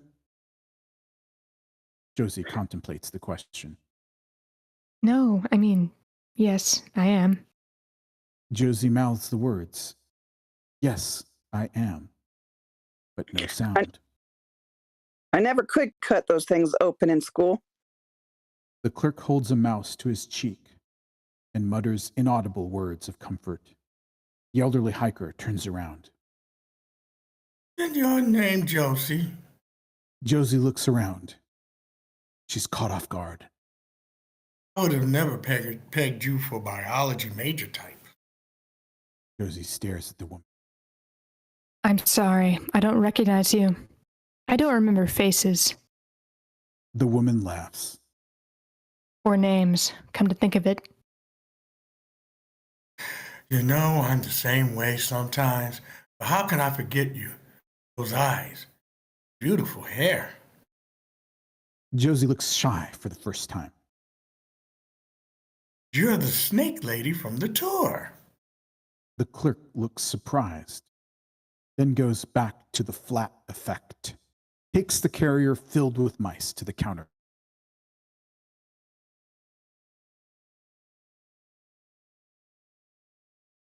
Sorry. I'll ring you up when you're ready, ma'am. Josie nods at him. The one who the snakes listen to.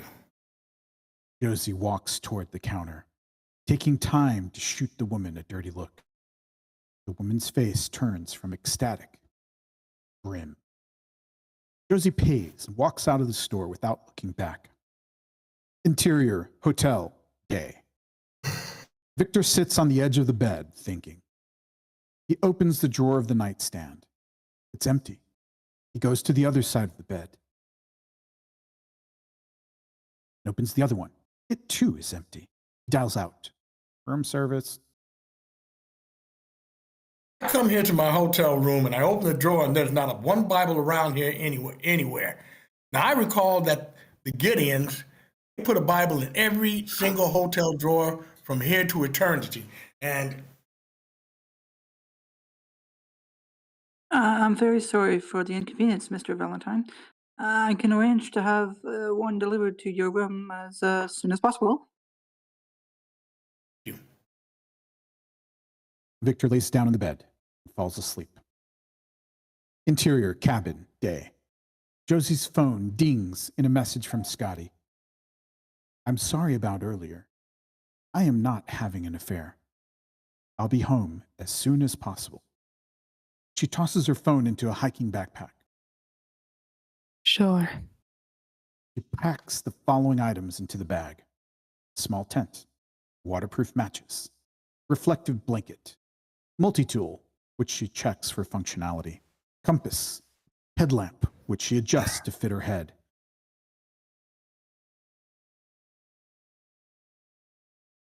Seawater packs, a waterproof drawstring bag, a battery-operated phone charger, several snake bite kits.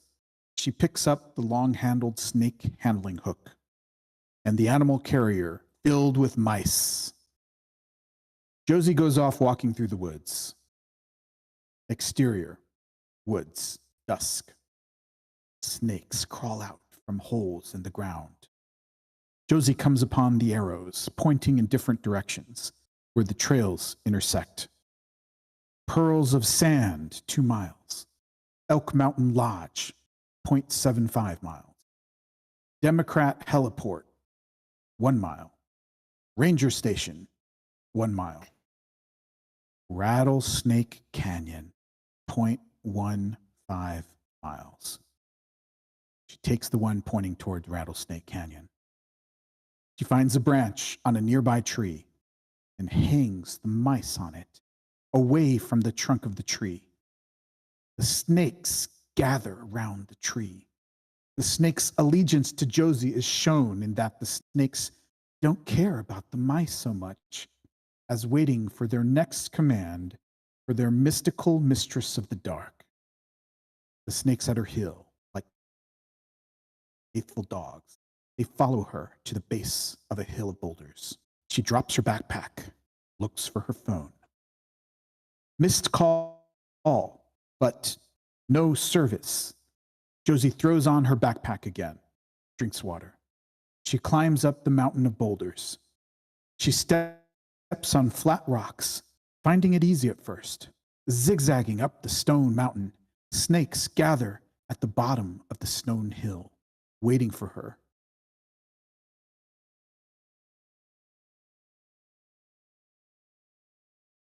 Breaking up into smaller pieces, they hit the ground, scattering snakes. She screams as her foot slips, looks down, gains her footing again, and pulls herself up, makes the climb to the top of the boulder, about 40 feet up from the ground. She peers out over the edge. More snakes have gathered at the base of this mound. She stares at her phone. No service.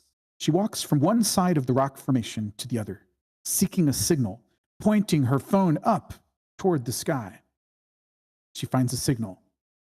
Half a dozen missed calls from Victor, 2 from Scotty, and 2 from Sarah. She plays a message from Victor.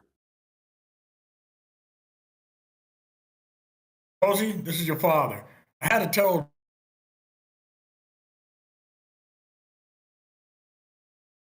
Victor's muffled voice.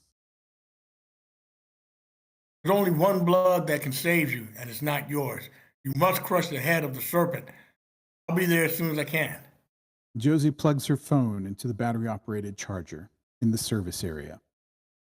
Exterior, trailhead, same. Josie takes a flashlight out of her backpack. She tries to drink water from her tube, discovers she's out. Her water bag drips water out onto the ground.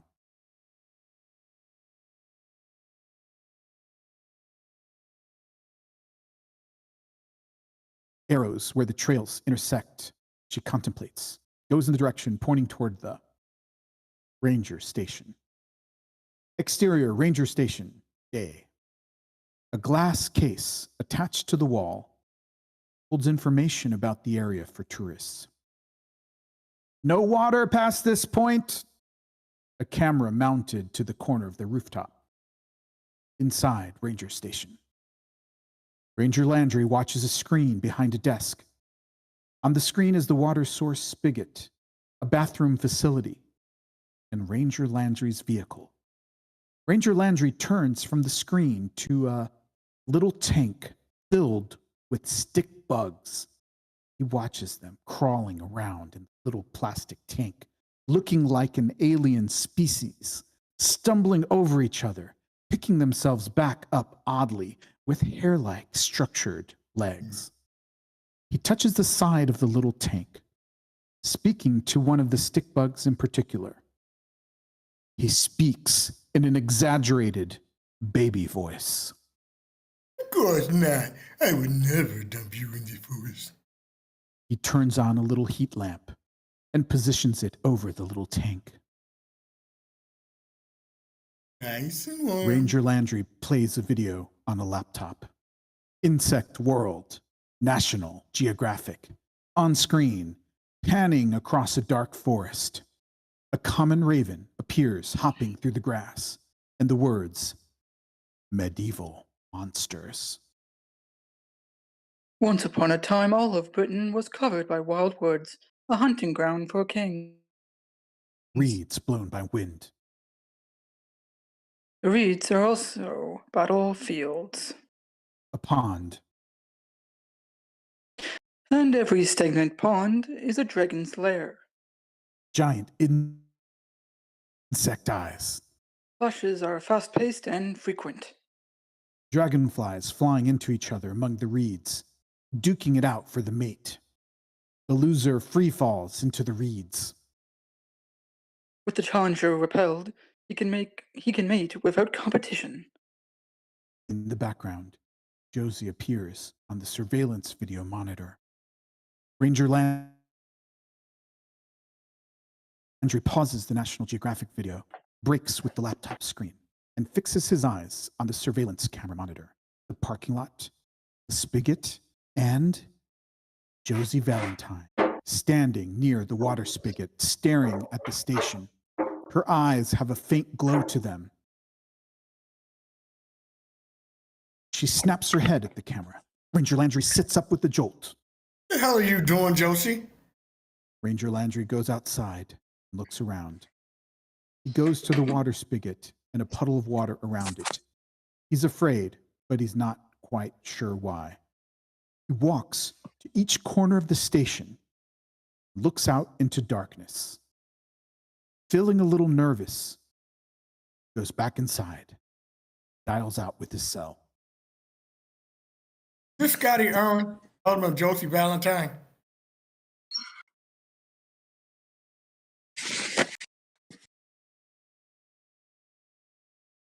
Yes, it is. Who is this? This is Ranger Landry. Is everything okay? I just saw your wife out here on my surveillance video. Yeah, I've been trying to reach her. Tried to keep her there. I'm on my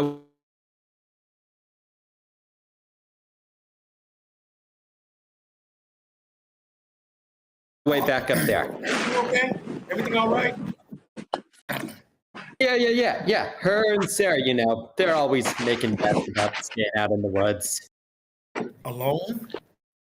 Yeah, I know. They don't make them like they used to. It's here in rattlesnake country. Now, you need to come on over and you need to come get your wife. Expert or not, she ain't immune to venom. An evacuation order. No. I absolutely agree with you. I'll be right up there. If I see her, I'll let her know you're worried. I prefer you don't tell her you've spoken with me. The two hang up. Ranger Landry stares at the stick bugs. Exterior, Rattlesnake Canyon. Same. Josie takes the trail back to the rock mound, dripping water from her bag as she goes. The bag of mice still hang from her shoulder. She studies the climb to the top of the mound of rocks, working her way around to the other side, where the way appears to provide more opportunity for stable footings. She climbs. She reaches her phone in the service area and sees a message from Scotty. Josie, I'm on my way. Go back to the cabin. It's not safe out in them woods.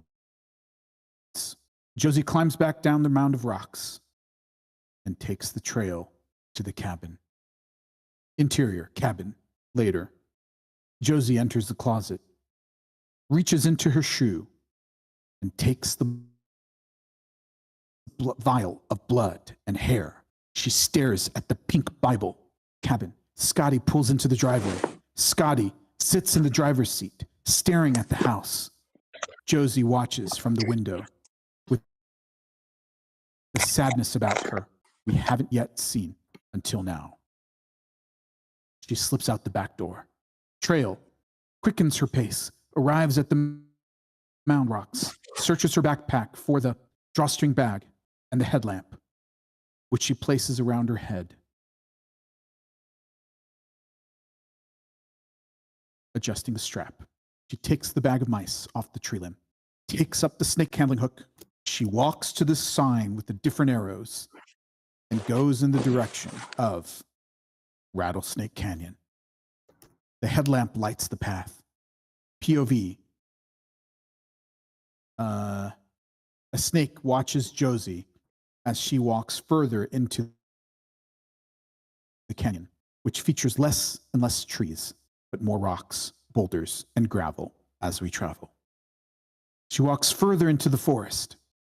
The watching snake follows her. She turns to acknowledge it, motions to the snake with her head. Come. Two snakes follow her. Emerging from under rocks holes, and fallen trees. 3, 4, 5 now. Josie's Viper posse is born. When she stops, they stop. Where she turns, they turn. The snakes whisper inaudibly. She places her hands over her ears, closes her eyes. Stop. The whispering stops. Josie comes up on irregular terrain.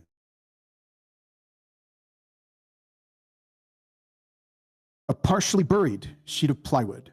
The snake posse hangs out, waiting to see what she'll do. Josie drops her backpack, the bag of mice, and the long hook. She puts on work gloves. Josie falls to her knees and digs. She removes dirt and gravel, revealing the entire sheet of plywood. Josie pulls on the corner, breaking it off, pulls on the other corner. It too breaks off. She breaks up the rotted plywood in pieces and tosses them aside. A deep hole in the ground. She stares into this hole, picks up a rock, and throws it down into it. She turns her head to the side, lowers it into the pit. Hello. Hello, hello. Josie's voice echoes. Hello. More echoes. Josie takes up the snake handling hook and picks up a snake with it. She walks carefully with the viper and wrangles it, tossing it into the well. Josie opens the bag of mice. Some dead, some still alive. She picks up a live one and tosses it into the well. One by one, she picks up snakes, tosses them into the well, and a live mouse after them. Finally, she drops the vial of blood and hair into the hole. Exterior, Ranger Station. Later. Ranger Landry performs a waltz with an invisible partner. He looks at the stick bugs in the plastic container every time he spins out in the direction where they sit on the counter. On the surveillance monitor, Josie fills water into her water bag. Outside, a few of Josie's snake friends have followed her to the ranger station. She looks in the window and sees Ranger Landry waltzing. She sucks on her water tube and smiles. Josie walks around the side of the ranger station and starts on the trail. She turns around and goes back to the station, snake friends in tow. She opens the front door, allowing her snake friends to slip inside the station. Ranger Landry startles out of his dance upon seeing Josie. He appears terrified, but doesn't know why.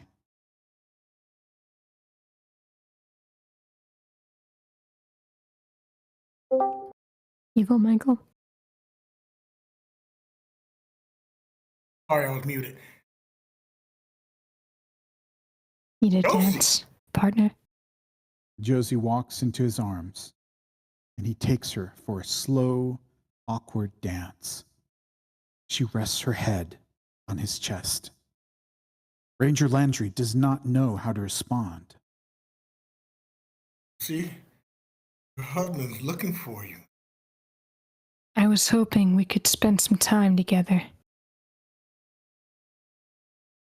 I don't think be a...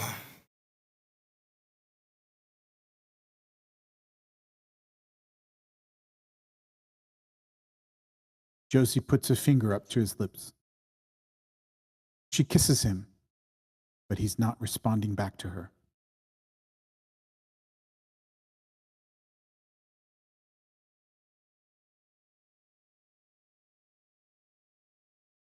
Holds his stomach. I've always found you Difficult situation. attractive. Come any closer, Josie. What's wrong? Don't you think I'm beautiful?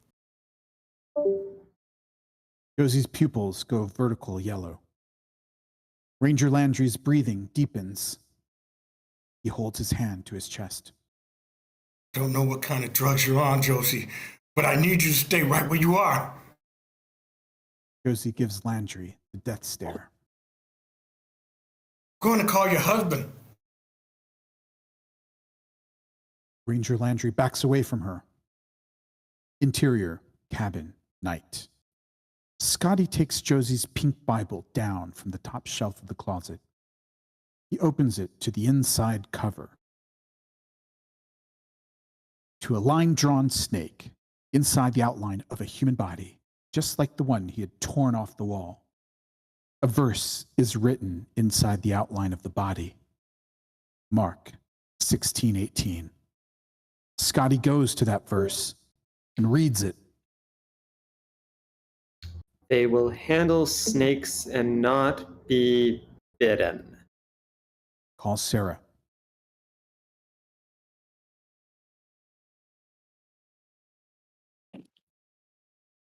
Hey, Scott, what's going on? There's something really wrong with Josie.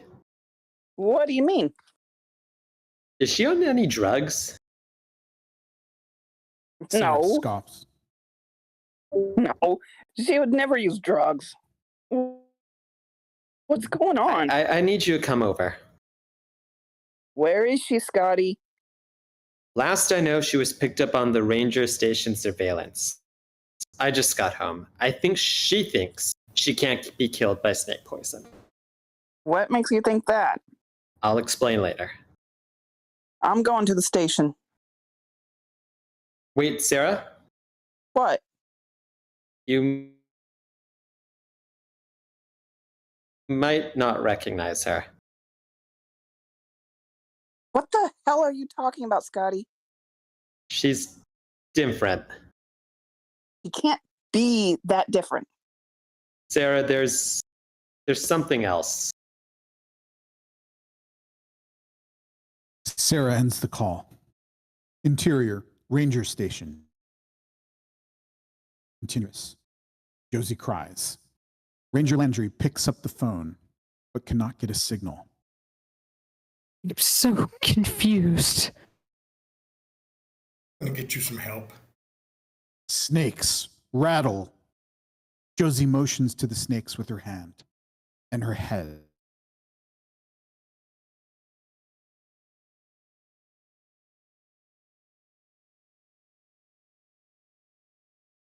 On the counter, taunting his stick bug friends, jabbing at the plastic siding. The stick bugs behave with increasing nervousness. They climb on each other and fall down, seemingly aware of the impending danger. The vipers tip over the plastic container on the counter. One of the snakes nudges the container off the counter. The container falls, crashing to the floor. The lid pops off the container, and the stick bugs make their way out, crawling on the floor. Josie watches this unfolding with flat effect. Ranger Landry struggles to collect his stick bug friends, while still keeping one eye on Josie, and one on the black mambas encircling him and the stick bugs. A viper strikes at his hand, biting down into his flesh. Ranger Landry snaps his arm wildly. God damn it, Josie, put a stop to this! Ranger Landry holds his bleeding arm. Your bag! A set of headlights break through the window. Ranger Landry appears relieved. For just a moment, though, as he looks off in the direction of the front door entrance. The second snake lunges at Landry. Josie gives the hand signal, and the snakes back off. Me the anti-venom. Josie ducks down. She looks at Ranger Landry with a momentary display of compassion. She crawls up to his face, stares at him. Please, Josie. He slips off her backpack, rummages through it, locates the anti-venom. She peeks over the counter. Sarah approaches the door. Josie tosses the antivenom next to him. She escapes out of the back, signaling to the Vipers to follow her out onto the trail. Interior, Ranger Station, moments later. Sarah walks into the station, activating the bell. What is it? Landry, where are you? Sarah! Sarah! Landry! Hurry! Hurry! Sarah scuttles around the counter. What happened? Oh, she I need the antivenom. Venom. Right here, right there. He nods and points to the antivenom next to him. Can't reach it. Sweats. Holds his chest. I'll call an ambulance. God, oh God.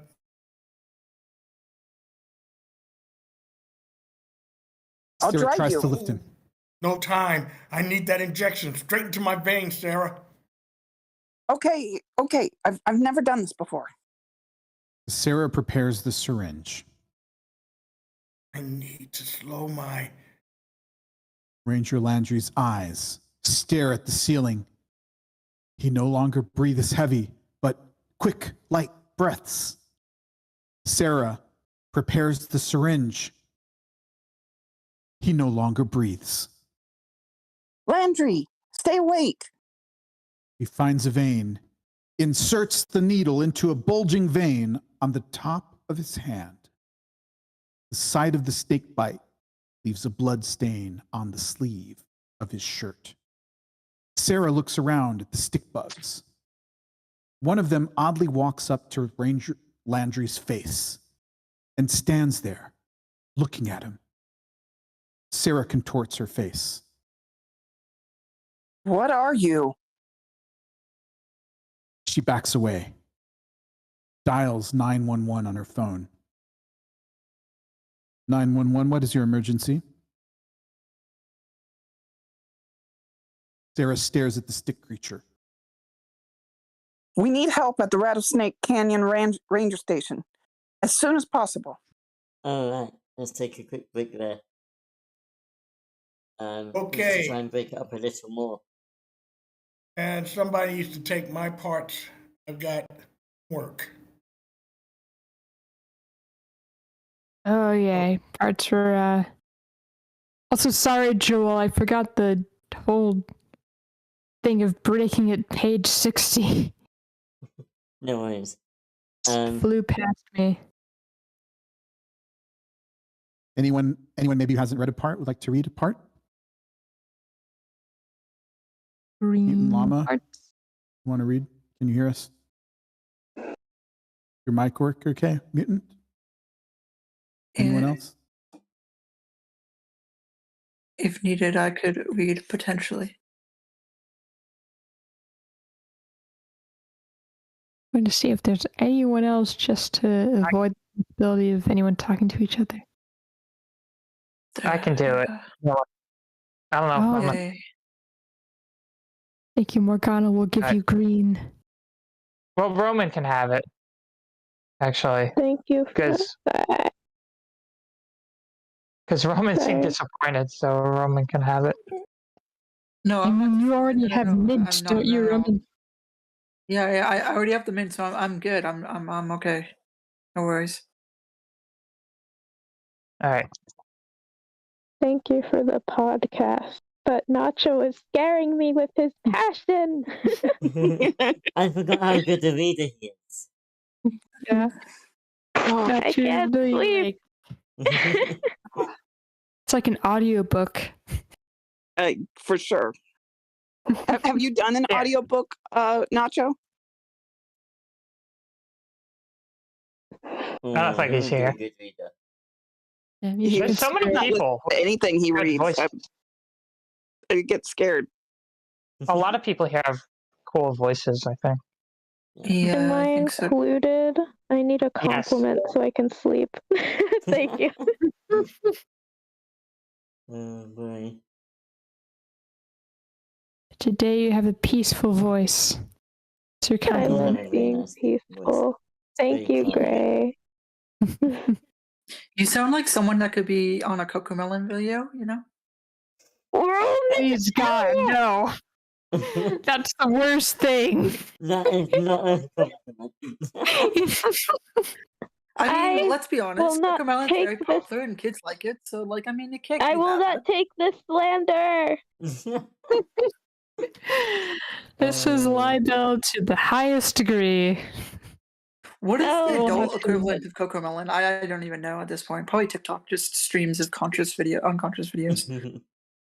Now we're getting My into social God. commentary territory. I have to see if I pronounce libel correctly.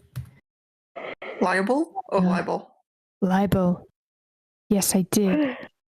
A published false statement that is damaging to a person's reputation. Libel? Yeah. That's what it All is legal when terminology. you compare That's what someone's you voice to did. Coco Melon.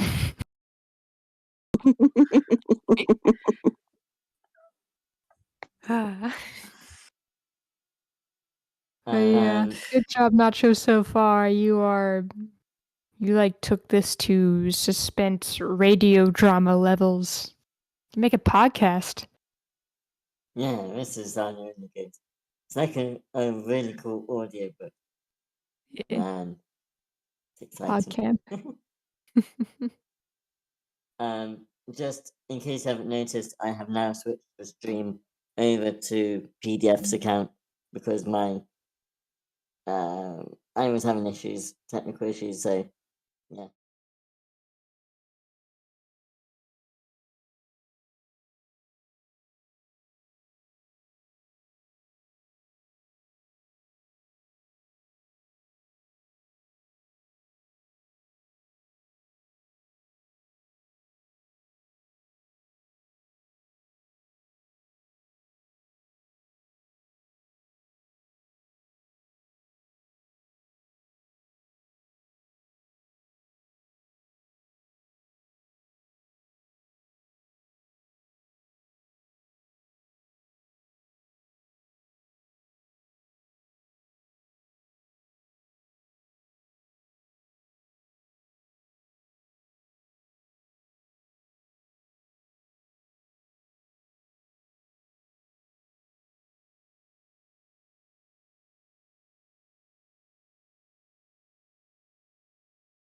Deep bright green, like the highlighter color kind of. Yeah, and then anything that's light is me. Okay.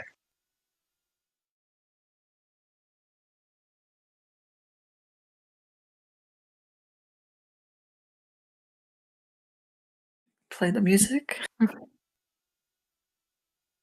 Time to talk about our Myers-Briggs readings. Or, it's not readings.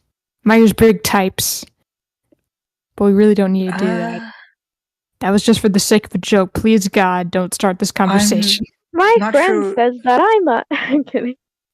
Go look up what you not already sure have which one with I'm that, on. but not here. Not here right now.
But yeah. What an odd. We got Sorry it now. about that. Yeah, and technical issues. Oh boy. You need a little more time, Joel? No, I think we are good. We're still on the same stream. we've all got stream, we've all got sound. Don't cross the Everything streams. works. I've got too many. There's too much going on. Oh boy. Okay, is everybody ready to continue? I'm ready. I'm ready. I'm ready. Woo. Exterior cabin continuous. Scotty takes the trail from the cabin community to the mound of rocks, with only the flashlight in hand. He shines light on boot prints and follows them around to Josie's easy climbing spot. He climbs to the top of the mound to a makeshift camping spot where Josie's phone is plugged in to the battery-operated phone charger. He reads a message from Sarah. Josie, what the hell is going on? Scotty just called sounding crazy. Are you okay? I'm going there. Interior Ranger Station, moments later. Ambulance lights and sounds roll in from a distance. He's in a state of paralysis. Sarah stands by as Ranger Landry is wheeled off a gurney and into the back of an ambulance. At the last minute, she looks around and jumps into the back of the ambulance. We follow the ambulance on the main road, its lights and sounds roaring. The ambulance stops, and we watch Sarah come out of the back double doors. She runs back toward the ranger station. Ranger station. Sarah's phone sits on the counter. A call from Scotty comes in. Interior Ranger Station later. Sarah collects stick bugs. At least she tries, using a pencil, to guide them back into the tank. Her face contorts with disgust. The door opens. Scotty! She pops up from her stick bug collecting activity. It's not Scotty. It's Josie. It's not Scotty. Josie, oh my God. I'm so glad to see you. Ranger Landry. She hugs Josie. Josie does not hug her back. Sarah steps back from Josie. She looks her up and down. Why are you so dirty? Why do you have blood? Ranger Landry. Ranger Landry. Josie mocks Sarah, tilting her head from side to side, like she often does.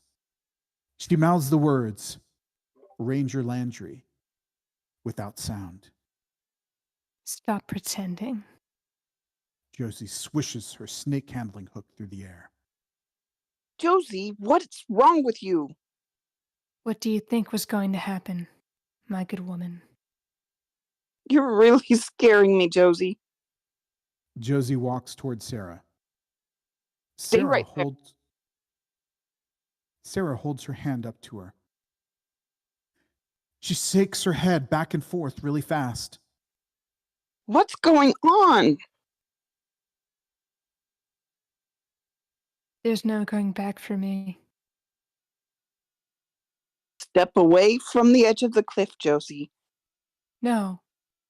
It's too late. Too late for what? Josie removes her shirt, revealing hundreds of slashes of varying sizes and stages of healing. A full view of what we've only glimpsed until now. And the bloody carved out image of the serpent inside the outline of a human body sitting Indian style on her torso. Sarah gasps, runs out the front door and into the dark. My good woman.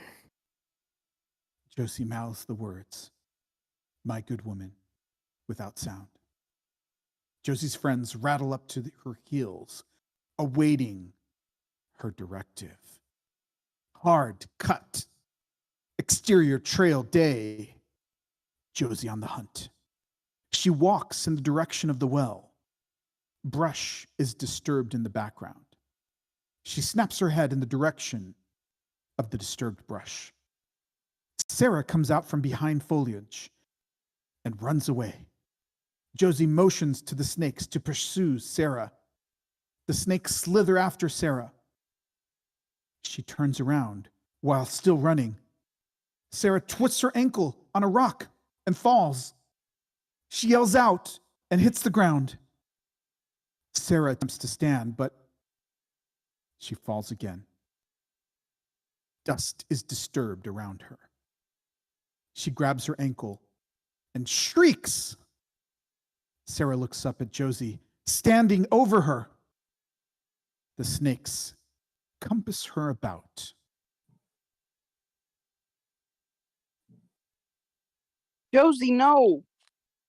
She shrinks into a fetal position, covering her face and head.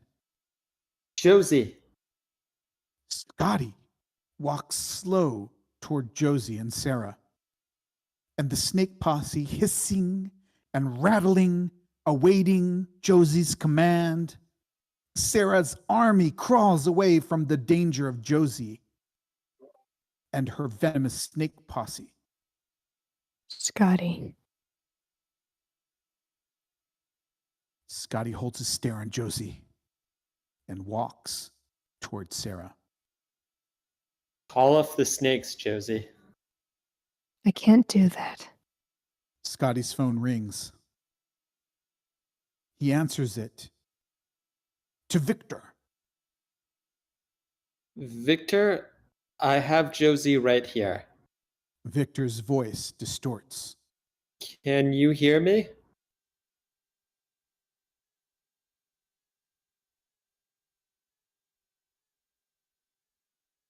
Morgana, that's you. I can't hear you. I have to call you back. Wait, Victor! Josie takes off, walking toward the snake well. The serpents follow, hissing and rattling as they go. Interior, ranger station. Moments later, Scotty helps Sarah walk to a chair. Sarah tries to rotate her ankle.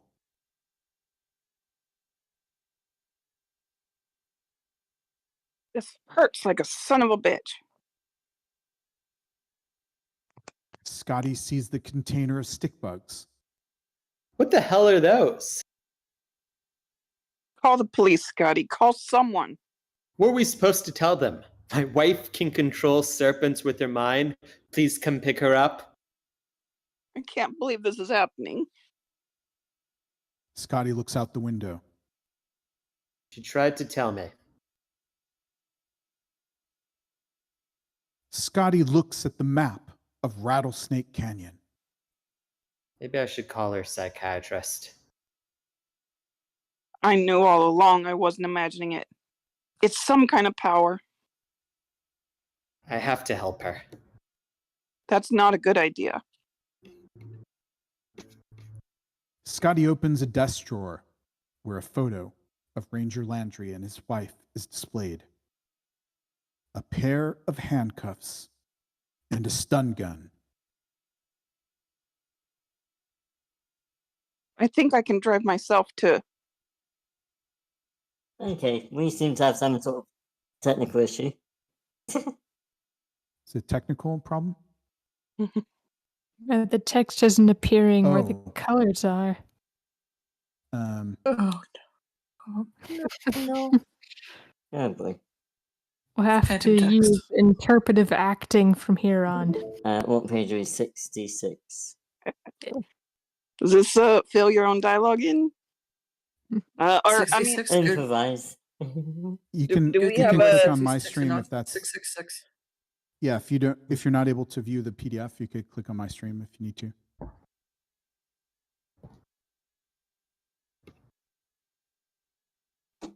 Have you got it?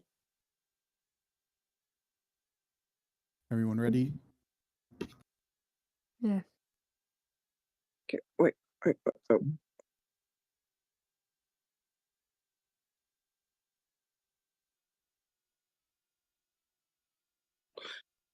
Oh. There we go. Okay. I think I can drive myself to the hospital. Call an ambulance. The lines are down. So is my phone. What about yours? Works fine. He drops the phone in her lap. 911, what's your emergency? At the ranger station. Rattlesnake Canyon. We need the police. Yes, again. She hangs up, attempts to walk, hopping around. I might as well check on the ranger laundry while I'm there. Scotty slips out the back door. Scotty, don't go out there. Exterior, Rattlesnake Canyon, continuous. Josie sits on a tree stump near the well. She sobs while pouring water on her hands, rubbing them together. Josie. Josie jolts from her sitting position on the tree stump. She looks completely crazy. Scotty. Come back to me, Josie. A beam of light hits her face. She holds her hands up, blocking the light. I'm here. We see Scotty now, holding the flashlight. It's not safe out here. Let's go back home. Are you going to call Dr. Florencio? Do you want me to call him? I don't want my dad to know. Josie sits down on the stump and shivers. Josie's POV. A panel of stars fall to earth, twisting like an ice skater's finale, though even more graceful. Josie stands up and walks toward the celestial phenomenon. Do you see that, Scotty? Josie's demeanor has shifted, a complete 360. Scotty walks up closer to Josie, turns to look. It's the sign I've been waiting for. Never knew you believed in signs. Remember when the bees attacked me? Scotty forces a laugh, reminisces. You couldn't stop laughing. Josie smiles at the memory. Let's go home and talk about it? Scotty's foot moves in the direction of the pit. He cannot see the dark hole, but we can. Scotty, stay back.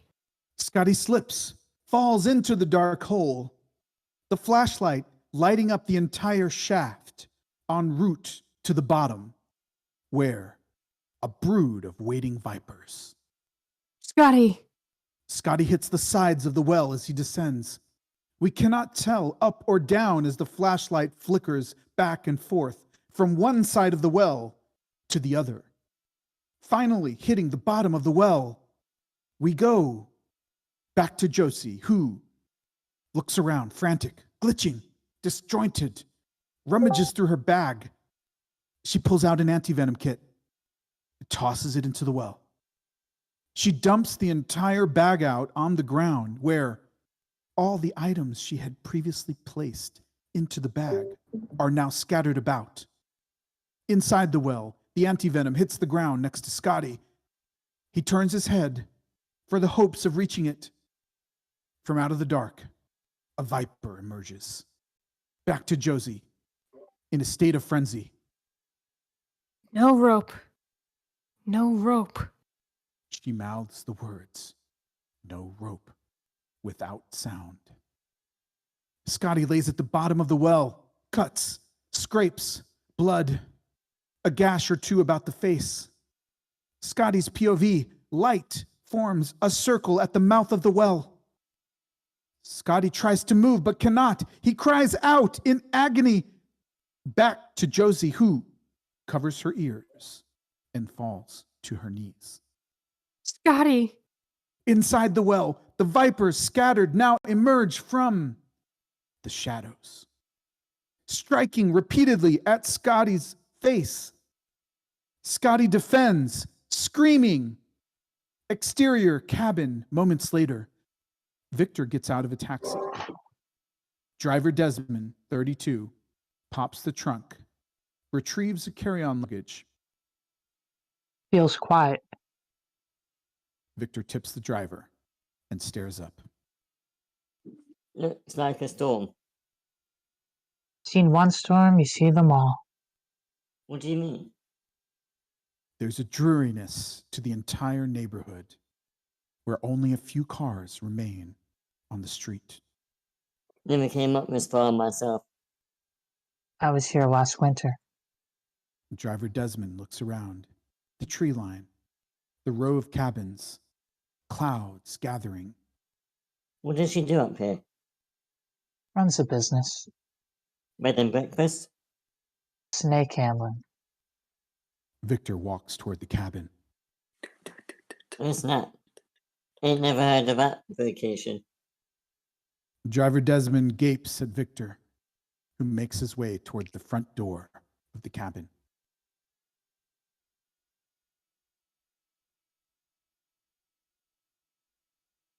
Want me to stand by?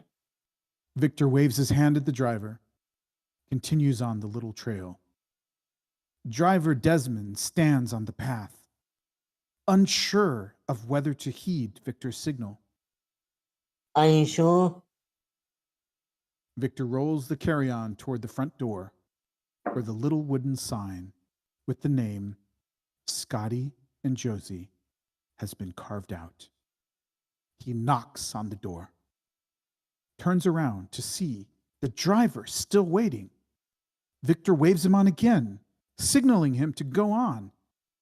The driver ignores him, looking up into the darkening clouds.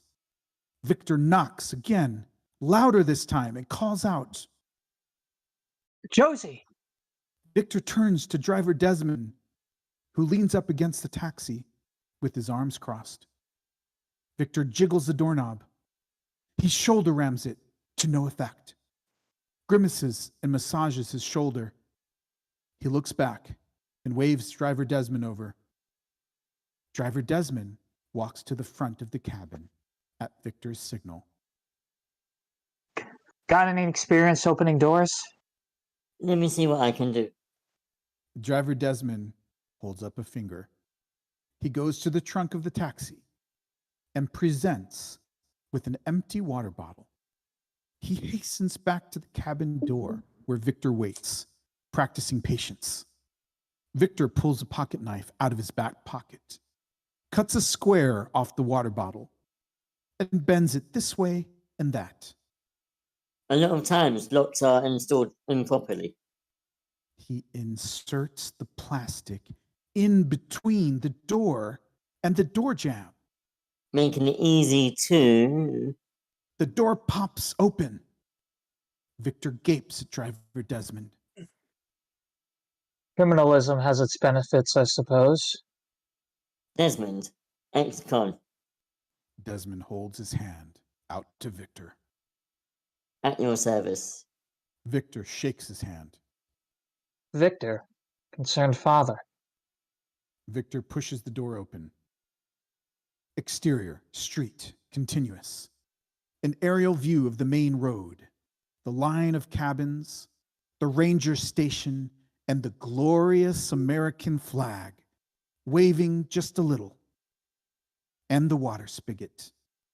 We also see the mound of rocks and the trees turning to rocks and desert leading into Rattlesnake Canyon. A human body limps along the main road. We come to see that it's Sarah, hoping to flag down the next car, heading toward the cabins. She uses a walking stick ineffectively. Sarah looks up from her pitiful gait to see Josie, standing in the middle of the road with demented eyes trained on her. Josie marches towards Sarah, clutches her by the hair. Sarah shrieks. Josie drags her off the road. Sarah pleads with Josie.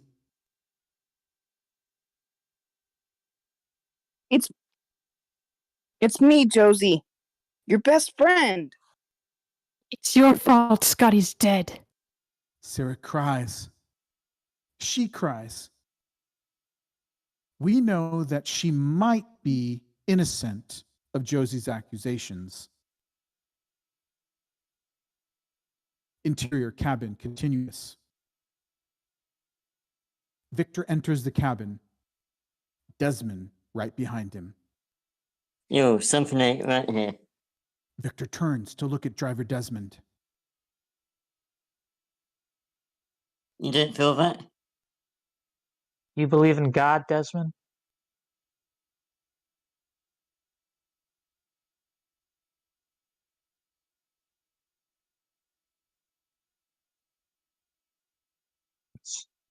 Victor stares at Desmond, demanding an answer. Desmond backs away from him. Exterior. Rattlesnake Trail. Continuous.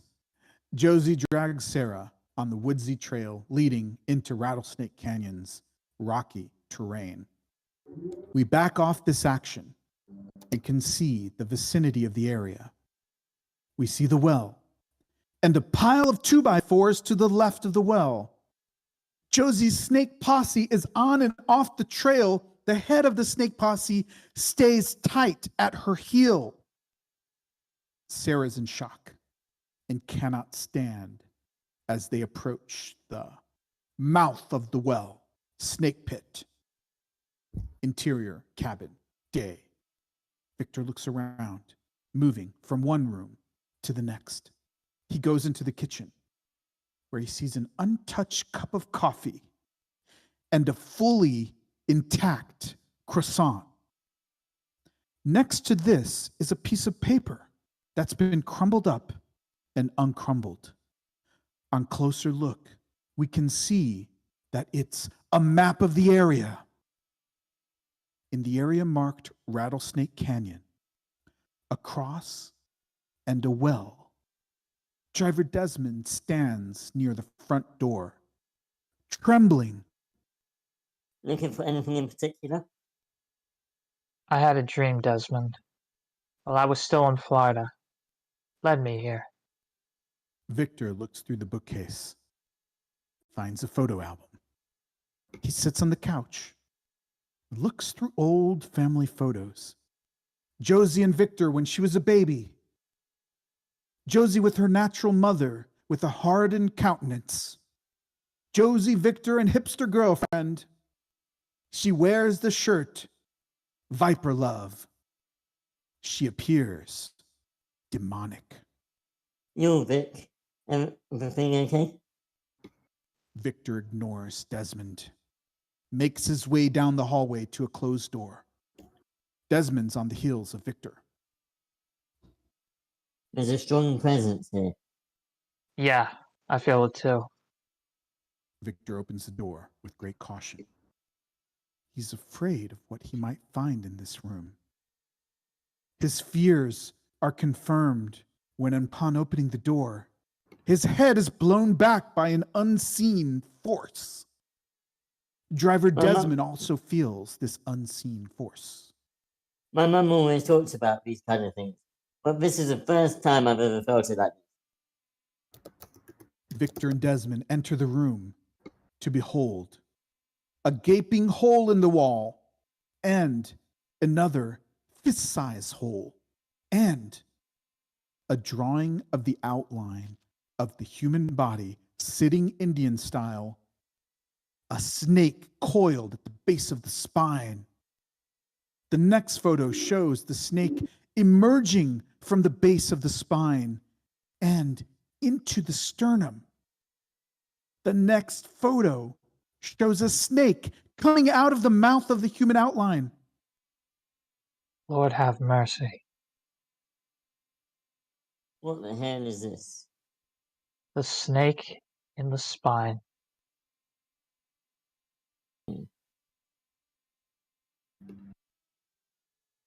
What the F is that supposed to mean? Victor stares at Desmond. He sees a hardback book open on the floor. This is the hardback book given to Josie by hipster girlfriend.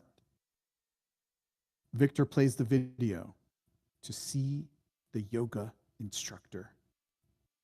When you tap into the power of the snake, you will open up a whole new world of possibilities. Hallway. Driver Desmond's POV. Pictures of Josie and Sarah. Two little girls in church dresses. being baptized, and hanging with vipers. This is not normal. Exterior, Rattlesnake Canyon. Continuous. Josie continues dragging Sarah, causing her to stumble off trail and onto a cactus. The needles prick her, and she screams in agony. Interior cabin, day.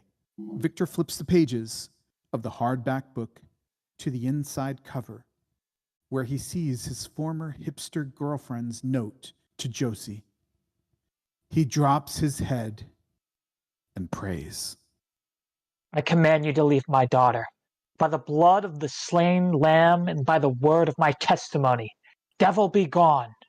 Desmond flinches. His eyes brim with fear. Exterior, Rattlesnake Canyon. Day. The black smoke proceeds out of Josie. At first moving slow, then picking up speed like a bullet train coming out of her mouth. An accompanying scream comes out of Josie. Sarah covers her ears and drags herself away from the pit.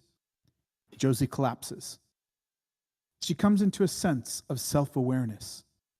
It's a slow process. She opens her eyes, stares at the dark gray sky, looks around, looks down at her dirty, bloody self, contorts her face. Eyes fill with fear. She sees Sarah in apparent distress. Oh, God. What's happening? Sarah, are you okay? She pulls the needles out of Sarah's skin. Little drops of blood roll down her arm. I need a doctor. He stares at Josie with one side of her face. Where's Scotty? Josie motions to the well with her eyes. Sarah follows her eyes. What's there? Josie sobs with her whole body. What happened? Sarah stands up and hobbles over to the well. She peers in. I don't see anything. Sarah looks at Josie. It's too deep. Scotty fell in. He fell in? Or you pushed him in? Sarah's anger on full display. He fell in. Sarah lays down at the well, face down, clutching the sides. Scotty! Sarah's voice echoes down the well. It's no use. He's dead. Sarah cries, dropping her face into the dirt. Interior cabin, day. Victor tosses the book aside.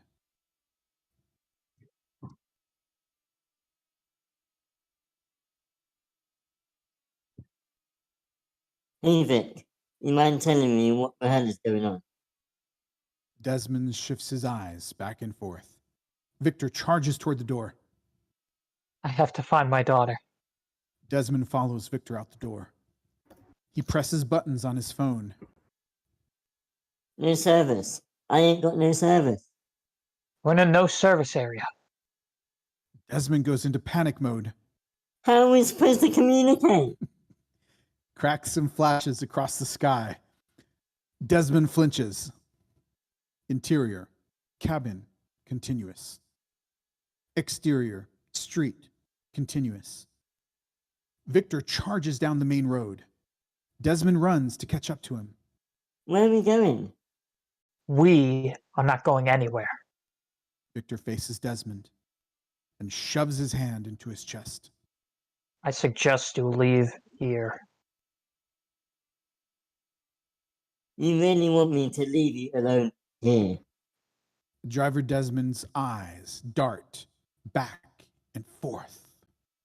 Victor marches ahead, straight toward the ranger station. Blood on asphalt mixes with the drop of rain. Then another. A streak of blood drags off in the direction of the ranger station, where Victor enters the ranger station, letting the door hit Desmond.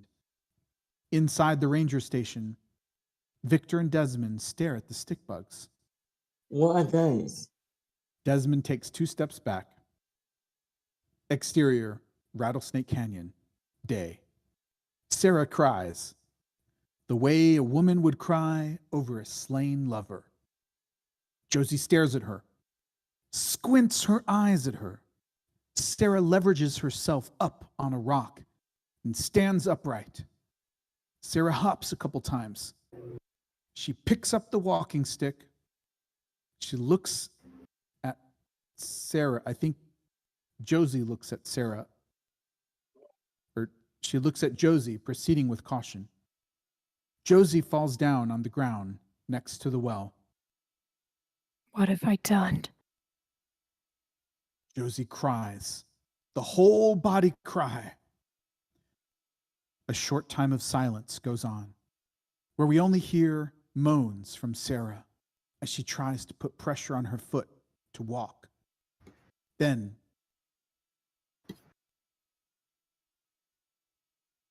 You were jealous of us.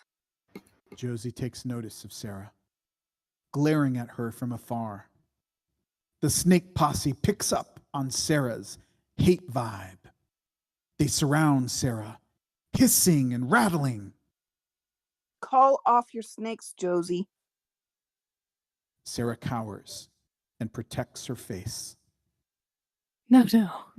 You have it wrong. You're the snake. She walks towards Sarah, suddenly unrepentant. You were always jealous of us. Us. Who is us? Sarah nods. That's right, Josie. Me and Scotty. Josie gives Sarah the evil eye. There is no you and Scotty, Sarah. You killed him to stop us from being together. He's my husband, Sarah. Was. Sarah peers over into the well. So, you think you're better than me, Sarah? I'm not a psycho. Josie accosts Sarah, knocking her down to the ground. Josie pulls Sarah by the hair toward the well. Sarah moans and thrashes about, bringing Josie to her knees. Josie continues dragging her toward the mouth of the well. Sarah holds on to a rock at the side of the well. No. Oh, yes. Josie pushes Sarah's head against the rock. A bloody wound to her forehead. Sarah's legs give out beneath her. She collapses. Sarah's POV. Everything is a blur. The desert, the snakes, and Josie, as she uses her hook to pick up a snake and toss it into the well. She then goes to the animal carrier, where a solitary mouse is still alive. Josie. Josie. Josie yanks Sarah up by the hair and forces her toward the well. Sarah's foot slips down into the dark hole. She holds on to the side of the well for dear life with one hand. With the other, she grasps at Josie's ankles, wildly determined to bring her down with her. Sarah lands her hand on Josie's ankle and scratches it as Josie kicks her leg, loosening herself from Sarah's grip. Sarah's eyes grow wide as she realizes what's happening. Sarah's nails break off as she loses her grip, her arms flailing through a long, piercing shriek, drawn out as she disappears into darkness. We fall on silence. Josie peers into the pit. Josie's POV inside the well. Josie peers down into the dark hole. He's my husband. Josie looks off to the pile of wood from before. Exterior, trail, day. Josie busts a mission. Rain pours down on her head drenching her hair by the time she arrives at the ranger station. Back of the ranger station, where she enters through the back door, Josie flies into a fit of rage. She turns over Ranger Landry's desk. Stacks of papers scatter about. A coffee cup spills its contents and shatters. She goes to every door she can find. She opens a utility closet where a toolbox sits next to cleaning supplies, outdated equipment. She opens the toolbox to a hammer sitting in the top drawer. She opens the drawer below that one to a flathead screwdriver and a measuring tape. She slams that door shut, opens the drawer below that one, and finds a box of 3.5-inch long nails. She leaves the station out the back door, tools in hand. Interior, ranger station. Moments later, Victor and Desmond look around the ranger station at the mess of yellow grass from the stickbug tank and the overturned chairs, spilled coffee, broken mug. God have mercy. Victor's POV. Streaks of blood mixing with dirt, leading to the back door, where the toolbox sits open on the floor. The hammer is gone from the spot where it was in the top drawer and the box of nails. Victor tries the landline on the wall. He taps the receiver several times. Ha ha ha. Tricked you. Ha ha ha. Tricked you. This isn't even a real phone. He tries the radio. Hey, look at those. Desmond points to the stick bugs, attempting to climb back into the little tank. Looks like they want back in. Victor waves his hand as if to say, "Don't bother me now." Rain clatters on the tin roof. Exterior, Rattlesnake Canyon, day. The hammer, clutched at Josie's side, and the well, and the pieces of wood, soaked now from the rain. She sets down the hammer and box of nails and hoists a 6-foot stud 2x4 from the pile over her shoulder. The snake posse's on standby, watching her every move, hissing and rattling. She turns to look at the snakes surrounding her, more now than before, seeming to take a new interest. What are you looking at? She ignores the snake posse, continues. Josie drops the stud, one end pointing toward the open mouth of the well. She returns to the pile of wood and chooses an approximately 3-foot-long piece of wood. Josie carries it to the mouth of the well and lays it over the bigger piece, making the shape of a cross. In all of this, Josie has a determination in her eyes and in the way she works that we have not seen until this moment. Her eyes are totally crazed. She retrieves the hammer and the 3.5-inch nails near the pile of wood pieces and returns to the fashioned cross.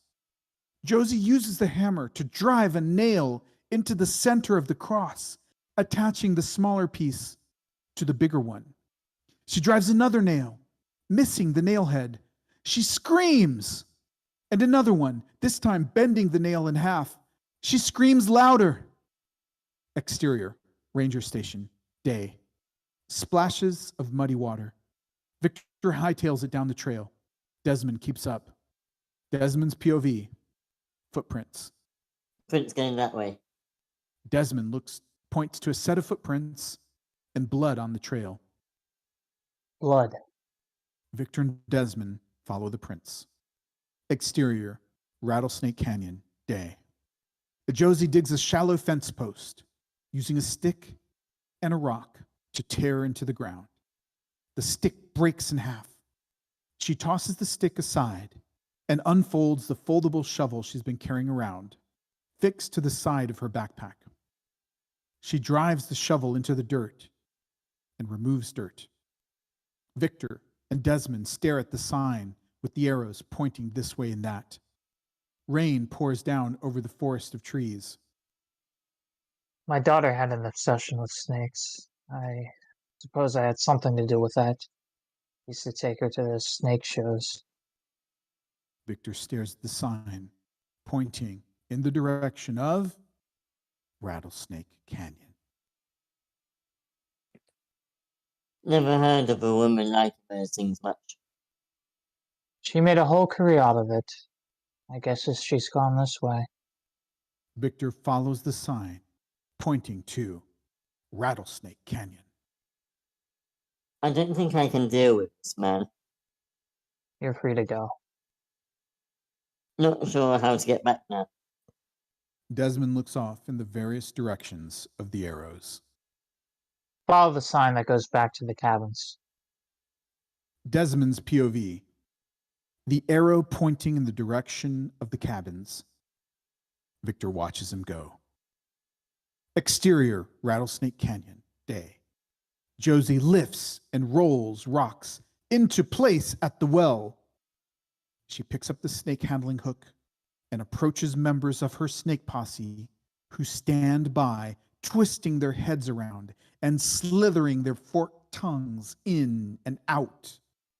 Josie uses the hook to control the snake, sets it down on a rock where she retrieves a machete fixed to the other side of her bag. She raises the machete up above her head and, with two hands, cuts it clean in half. She takes the two snake pieces and lays them on the long slab of wood, drives one nail into the head of the snake and one nail into the body of the snake. With the snake fashioned to the cross, she ties a rope to the end and pulls it to a standing position where the rocks provide a base around the fence post hole. She struggles to erect this cross she has made. Exterior, Rattlesnake Canyon, day. Josie's snake posse compass her about. They show a collective disdain for her, as if she has killed one of their friends. Stand back. She signals to them with her eyes, glaring. The rattlers close in. They're not listening to her anymore. The snake posse lunges at Josie in a coordinated attack. Josie struggles against the betraying snakes, swinging her arms wildly and screaming. She goes down. The fangs of vipers penetrate her face and head, her neck, her arms and legs. Josie shrieks, commanding the snake posse to back off. They pull at her ankles and arms, wrapping their flexible bodies around her limbs. One tightens around her neck as she's pulled toward the mouth of the well, where she disappears, shrieking with a dreadfulness we could never have imagined. We go to utter silence, save for the torrential rain and crackling sky. Victor comes up on the scene, an erected cross with the snake nailed to it. He stares and stares at the makeshift cross, towering above the pit. Interior, hospital, day. Ranger Landry lays in the hospital bed with tubes coming out of his face and mouth. A nurse, 28, rolls a silver tray into the room. On the television screen fixed to the ceiling, a news report flashes across the screen. And concerns that black mamba snakes have been spotted in the vicinity of Rattlesnake Canyon. Authorities have evacuated the area temporarily until they can get to the bottom of the possibility that the highly venomous species might have been introduced illegally by an unknown assailant. Ranger Landry opens his eyes just a little, fixes his eyes to the TV with terrified eyes. He tries to move and cannot. The words, 2 years later. Exterior, trail, day.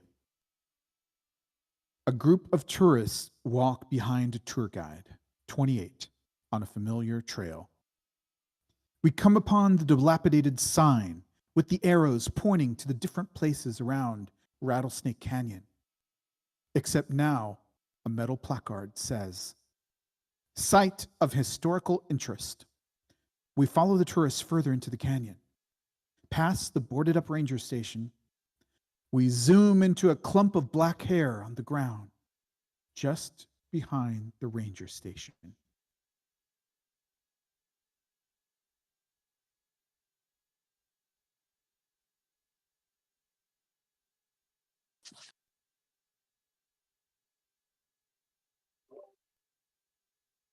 According to legend, Josie Valentine had the power to control snakes. Nobody knows for sure if this is true, but apparently there are witnesses. The only living one, however, remains paralyzed besides the father who refuses to speak. Who refuses to speak on the matter. In the not-so-distance, just ahead just off the trail, we see the site of a statue as the tour guide leads the tourist to a stone figure. She walks backwards on the path while facing the tourists. This statue was placed here in memory of 3 friends who all died together at the bottom of the well after she lost her mind over snakes. Of course, I know what you're thinking, love triangle, but that part of the story was never substantiated. The tour guide touches the base of the statue, as if doing so associates herself with power. Maybe the most eerie thing discovered when the 3 friends were found covered with snakebite wounds was a vial with a single hair and blood underneath the pile of bodies. Some tourists respond with gasps and/or contorted faces. They say that Josie Valentine might have been into some kind of witchcraft, but nobody really knows. You are standing at the side of that well, and also their graves. Let's take a moment of silence. We now see the statue in all its demented glory.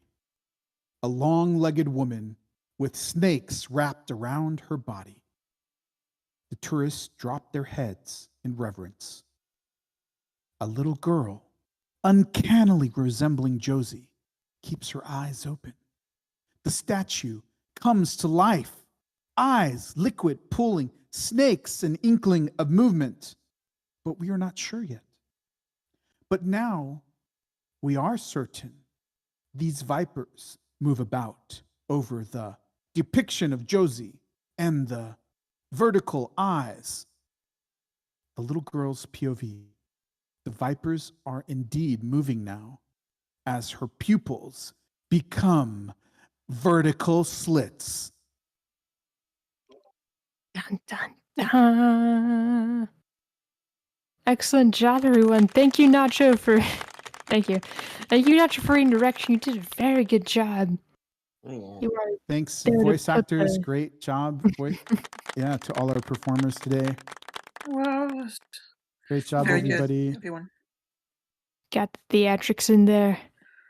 And thank you, And- Elizabeth, for sharing. Let's see. Let me look back and make sure we had critiques you're looking for. Wait, no. It was just general. Whatever they want to say. Okay, yes. General feedback. We'll start with that now. Willow, can we start from your end today? Wow. Very, very wow. I do love that there is some accurate scientific stuff, and some things really kind of threw me. Like, I love that she never really spoke to them. There was the whispering, but that's kind of more spell casting kind of felt like. But yeah, I'm glad she didn't actually speak to them since snakes are deaf. I was completely thrown in at the beginning when a black mamba bit a boy at Rattlesnake Canyon, because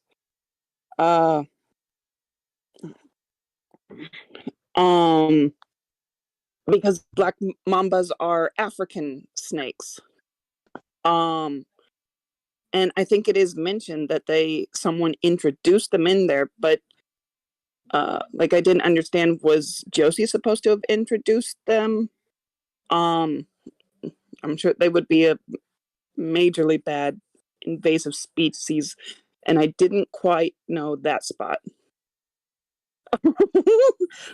I do like snakes. I do really, really like snakes. So there was that I was just kind of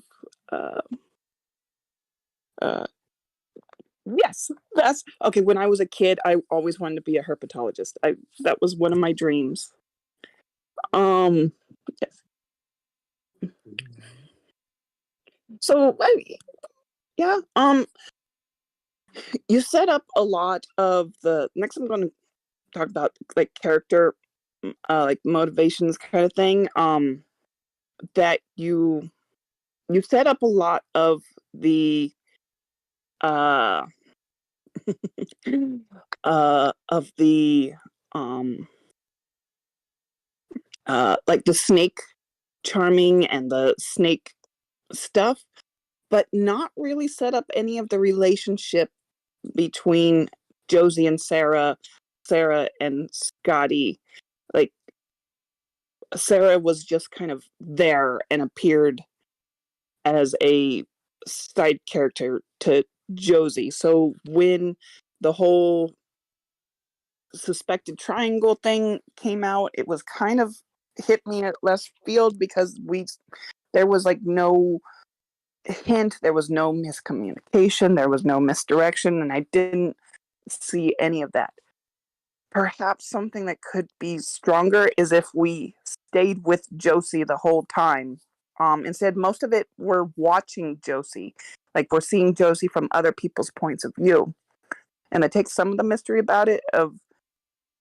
Well, were they together? Were Scotty and Sarah cheating on her, or is it all in her imagination? I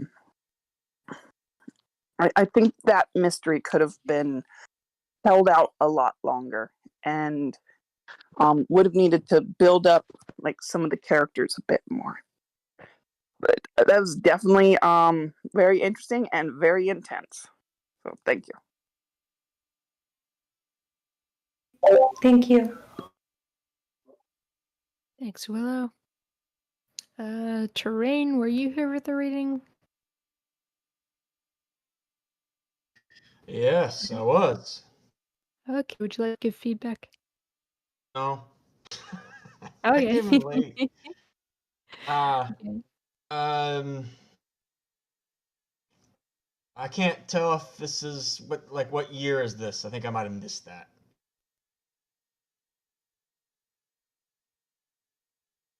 Is it a Okay. fantasy, sci-fi? This is a horror drama, but just go off the information you know you have. Try not to have a dialogue with the writer. I was listening, but I was mostly focused on writing my own little script while listening. It's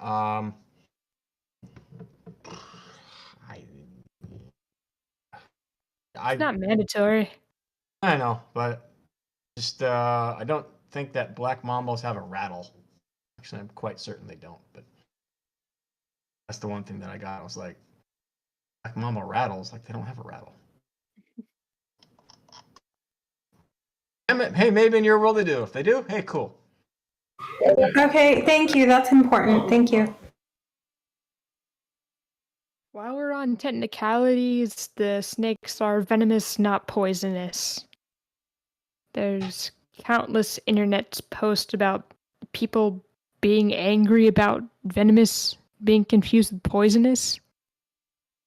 But I think what you can do though is that I've been around snakes, and if little snakes, and what they'll do is if they're scared, they don't have a rattle, they'll grind like the sand, and they'll make a noise that way, and use that. That's kind of creepy too. Cool. Man, I should go on like a snake Wikipedia binge after this. Thank you, Terrain. Stingray, did you have any feedback?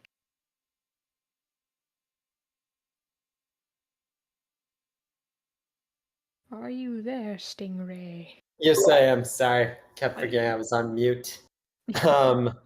Yeah, no, I mean, very intense script. I think as many people said. I'll echo that. I think we did see a lot of Josie. A lot of the ways that we interacted with Josie, where we saw how like other characters felt about her, but we didn't necessarily spend a lot of time with her.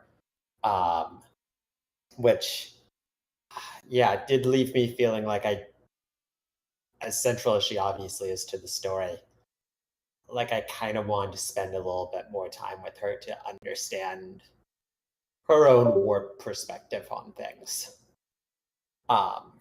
And in general, yeah, I think spending a little bit more time with Josie and then also getting a better sense of, I mean, I don't want to say, her descent into madness doesn't happen super quickly, but I wonder if it could have been drawn out a little more.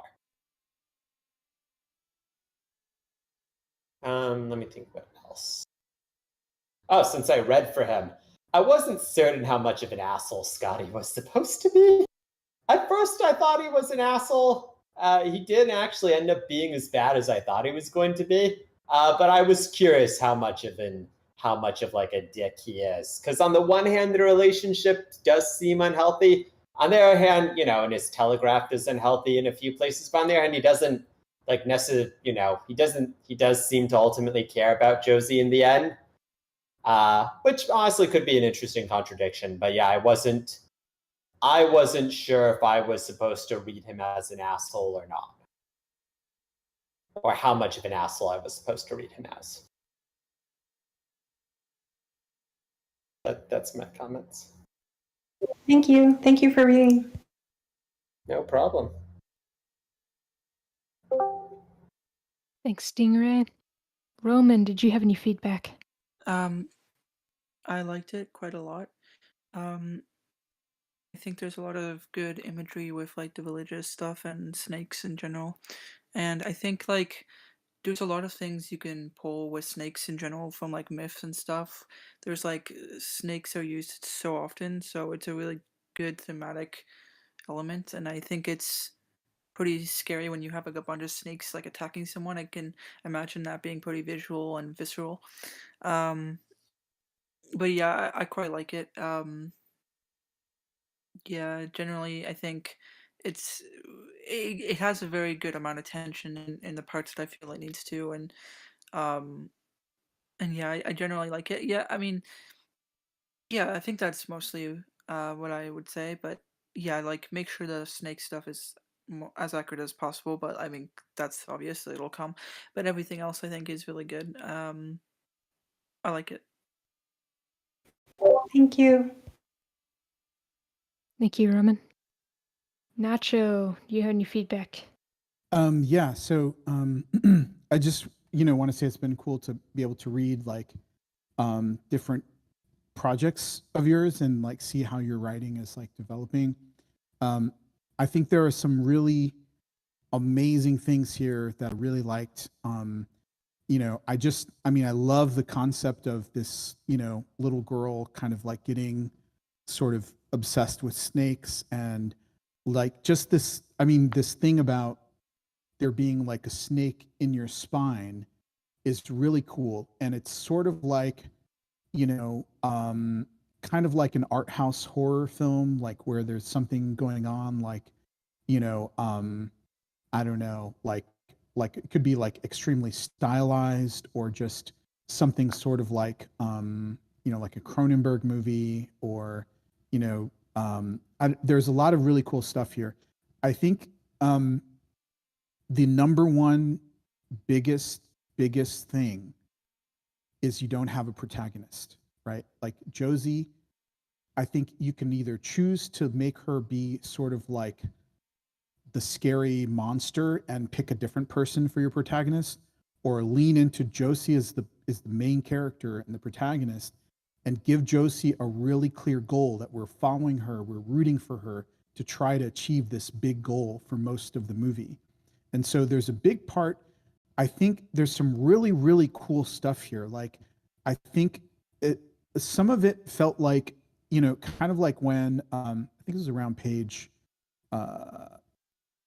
30 or so, where maybe like page 40, she's kind of like, you know, like she's leading this tour group, and it's like, yeah, like page 45. Okay, this is where, you know, Josie is like getting shit ready. Like she's all right. You know, she's kind of like having this issue with Scotty, and she's getting all her stuff ready, and she's like, okay, getting all these things. I don't know exactly what she's doing, but it feels like this is where your act 2 is kind of starting, which is like page 45, where she's getting the stuff ready and going on this trip, and she's hiking.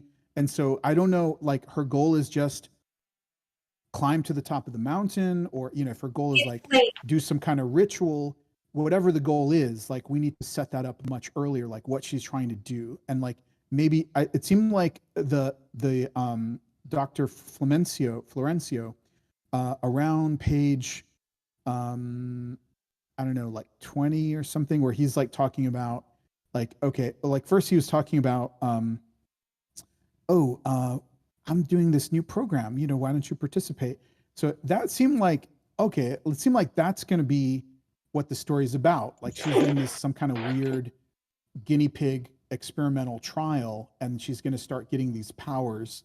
And then she's, you know, I'm not sure exactly, but that seemed kind of like an inciting incident. That's maybe, so I think you have the openings where Josie is like a little girl, and she's kind of like playing with her friend Sarah. Like I like the thing with the you know, snake, the reptile exhibit, and the girlfriend. I mean, you got to give hipster girlfriend a name. I mean, hipster girlfriend is just, you know, she feels like a way more important character to just call her hipster girlfriend. But like, so basically she was sort of you know, like initiating her or doing something. And the moment where Josie is like playing with these toy snakes and like commanding them to do stuff, you know, maybe this is something that the girlfriend did, or she kind of like rubbed off on her or something. But like, I think like right there, that's like page, what page is that? Like 7, 8,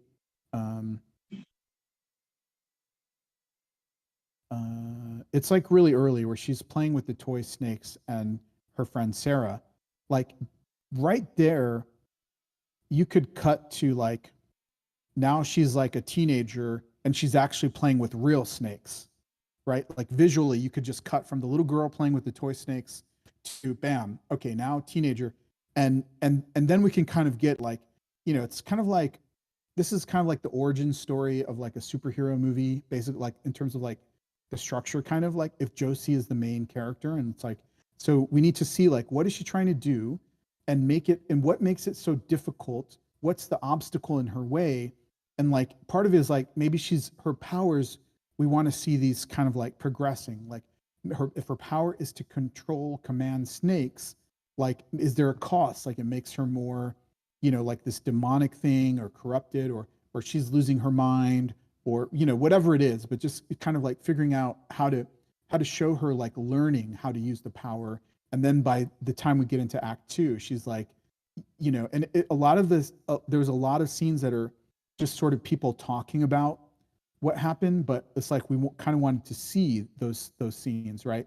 Like one thing I want to say, like there's a really cool line on page 39 where it's like, you know, Josie is kind of like jealous or suspicious of Scotty because he wants to, you know, decorate the cabin with Americana. And then he's like, It's we live in the woods, Josie, in a cabin. Everybody has Americana style, you know. I thought that was really funny. I like that a lot. But yeah, I think there are like a few scenes where things are kind of explained, and I think there's some really interesting stuff with the dad. And I thought like even Desmond even like seemed like an extra character, but he was kind of funny, like when they're looking at the bugs. But like I guess just like I would really zero in on Josie and just really like this is almost all Josie's point of view, like almost the whole movie, and really close on her trying to do things. And maybe look at some sort of like psychological thrillers that are like really close on a character and we don't know if they're crazy or if they're really doing stuff, or you know, whatever is the direction you want to go. But like I would really try to make it clear, like, you know, what like something that Josie really needs to do, whether this is like a revenge story, if she believes that they had an affair and she's trying to get revenge, or if she's, you know, trying to do this ritual, or if she's trying to undo, maybe the whole movie is about her trying to undo some kind of curse and she's getting powers and trying to stop them. I don't know, but it just felt like we're just we don't really have a main character, like, because we're a little bit too much with the other characters who are kind of like reacting to Josie, but then we're not, there isn't like another, like you could go in a different direction and makes Josie like really scary and she's just the monster in this movie, and there's another character who's the main character. But if this feels like it's really Josie's story to me, and I think it's okay to have her be like, you know, doing bad things, and maybe, but there needs to be like a goal that's even bigger, like we could really get behind her, like, oh yeah, we really really want her to achieve this goal, right? So that would be the main suggestion. I think there are some smaller things, like just so your mini slugs are bold, but your scene headings are not bold. So basically a mini slug is just however you're doing your scene headings. So it should look the same. So I would say either bold your scene headings or unbold your mini slugs. And there's a couple places where like you have maybe like a mini slug, like something that just says Victor, right? And then the next line says and Desmond, but actually like mini slug could be Victor and Desmond, right? It's just like showing we're really tight on Victor and Desmond. I would take a look, and this is really not that important. Like first I would kind of work on the bigger kind of structure issues, but like if you're once you're going back and like reviewing stuff, I would just kind of look for some words that are kind of repeated sometimes. Like there's a scene where it's just like something about, I think this is like page 88. Ranger Landry opens his eyes just a little and fixes his eyes to the TV with terrified eyes. So just look for words that are repeated, right? Like eyes over a few times. And the like on the beginning, there's a phrase, snake handling hook is like repeated like 4 or 5 times in like one sentence. And it just like, you know, I would try to just either find a way to use alternate, like, you know, hook, the tool that's, you know, like say what it is first, and then you could kind of like, she holds her whatever thing, you know. I mean, the most important thing is clarity. So sometimes you do have to like repeat stuff, but just to try to, you know, it's one thing to try to avoid using the same words over and over. And I guess, yeah, just, I think that's the main thing. Just looking over my notes here.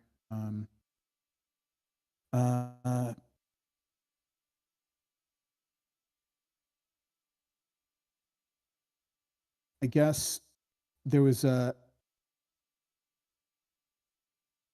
like the whole thing with Sarah and Scotty, it felt like we kind of missed the whole subplot, because it's just at the end when, you know, Sarah said, you killed him to stop us from being together, right? Like we missed all the, if they were having an affair, like we didn't really see it, unless I missed that scene somehow, but I thought I was following pretty closely. But anyways, yeah, there's a lot of really awesome stuff. And like, I think this concept of world is just, there is a really awesome, I think, sort of like indie horror movie in here that will just like blow people away. You just really need to kind of zero in on Josie and her goal. And thanks so much for bringing this. It was a lot of fun reading. Thank you. can I go next? I kind of have to go in a second. Okay, go ahead. Okay, I put like a text wall. I'm gonna read that now. I said, I really enjoyed it. It was super suspenseful, honestly. I loved Josie slowly getting more and more unhinged, which I did enjoy. I really did love all the suspense and the controlling snakes shit. It was really fucking cool. And like Josie just like her just like assuming things about people and just like trying to like she's a fucking weirdo and I kind of like it. Like her just trying to like murder everyone and just being like it's their fault kind of deal.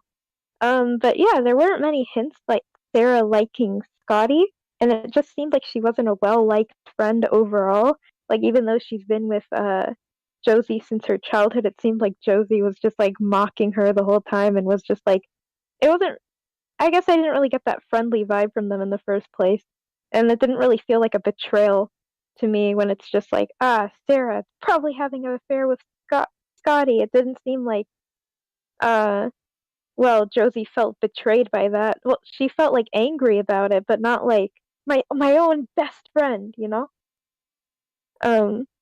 But yeah, it didn't seem like there was much hints between them, and it kind of just felt like Scotty wasn't having an affair with Sarah, but Sarah liked Scotty, but there's not really much evidence of Sarah liking Scotty in the first place.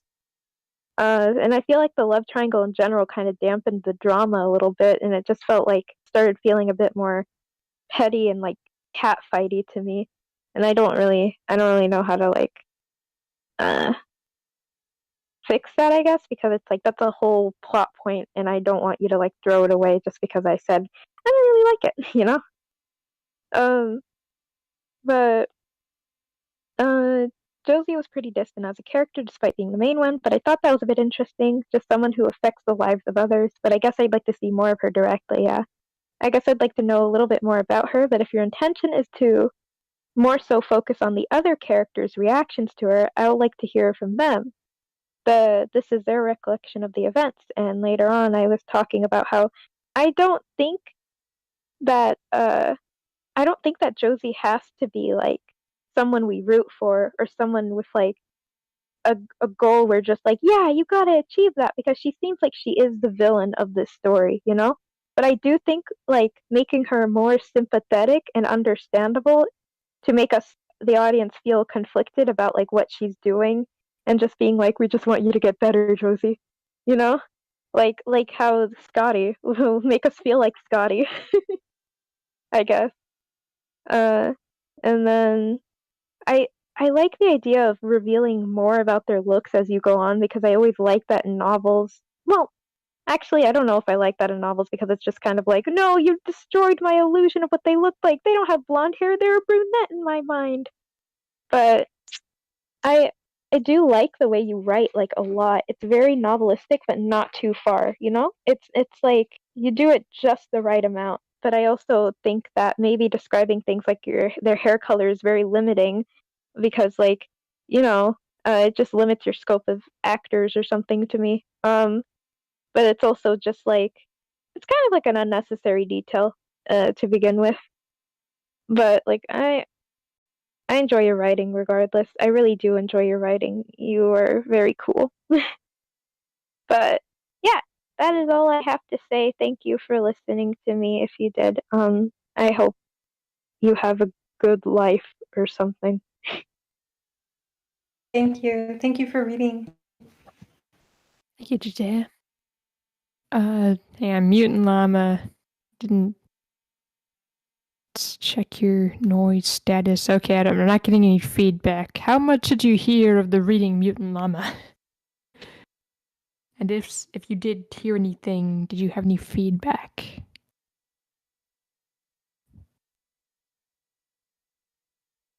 All right, Morgana, did you have any feedback? I wasn't here for like half of this. So I can't really say anything. So I don't know what happened. But I guess like it reminded me, like from what I read and saw, of Carrie a little bit. And there's this ripoff Carrie that came out like a couple years after called Jennifer in 1978, which is actually about a girl who has snake powers and psychic snake powers. So I recommend watching that. I thought I can't really like I said, can't say anything. I thought like the guy who was with Victor, the driver, I don't know if he showed up in the part where I was not here, but he just sort of showed up. And I don't know. I feel like if I was just like a random driver, I wouldn't be risking my life for some random guys like, listen, my daughter's kidnapped or crazy. But in terms of the tension, I thought, Josie was pretty insane, which is cool. I think that was the intent. And yeah, so I thought you did a good job with that. But again, I can't really speak to the plot, unfortunately. But overall, pretty good. Thank you. Thank you, Morgana. Joel, did you have any feedback? No, unfortunately, I don't have anything else to add. I'm sorry. That's good. But yeah, thank you everyone for the feedback. Thank you, Aliska, for sharing. I hope some of the feedback helps. I'm gonna see if I come up with anything helpful later, but as it stands, I can't think of anything really articulate or helpful to... I don't have any constructive thoughts to articulate. Like, there's some stuff I need to think about more, but I need to think about it more. But yeah, thanks to all of you who read, and thank you to all of you who gave some feedback. But yeah, and thank you for sharing your feature with us, Aliska. You've been cranking these out a ton. I wish I could make Yeah, as many I was features just as thinking you. that. Yeah. Yeah, so many. Just, it feels like every couple weeks, just a new one comes. I think I do know what I need to do based on the feedback that I got when I rewrite. Like, I think, because it was really consistent. It seemed like with the feedback, it was the same thing being said, but in different words. So I was just really trying to listen to what they call is the note within the note type of thing. So yeah, pretty helpful. Thank you. Sweet. Well, good job, everyone. Thank you for attending. It looks like Fantasy Workshop is going on right now. If you're into that, it's a very fun group. And we've got, of course, tons of other groups to attend this week. Animation group tomorrow, Script Swap horror group on Tuesday. But there's so many. There's a Wednesday Script Swap now. There's a comic writers group on the 26th. Got romance group somewhere in there, sci-fi group. You have no excuse not to attend a group. Just kidding. But if you're in any of that, do consider it. They're a lot of fun. But we have some other scripts to attend to next week. I believe next time it's going to be another feature script from some other member on the server. But then afterwards, we'll read some of the 5-page submissions we've gotten these past couple weeks.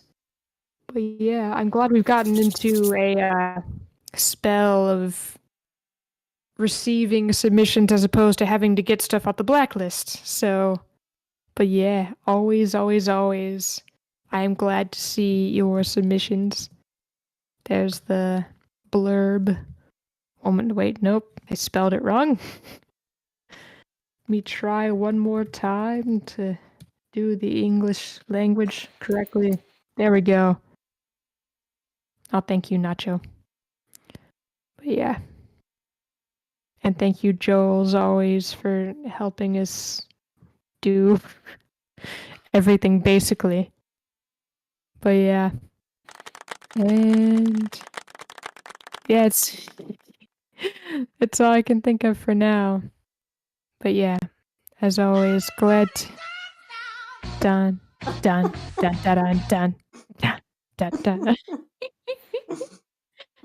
Yeah, glad to hear you guys' feedback. As always, glad to read your submissions. But yeah, please expose us to your content. Always happy to see it.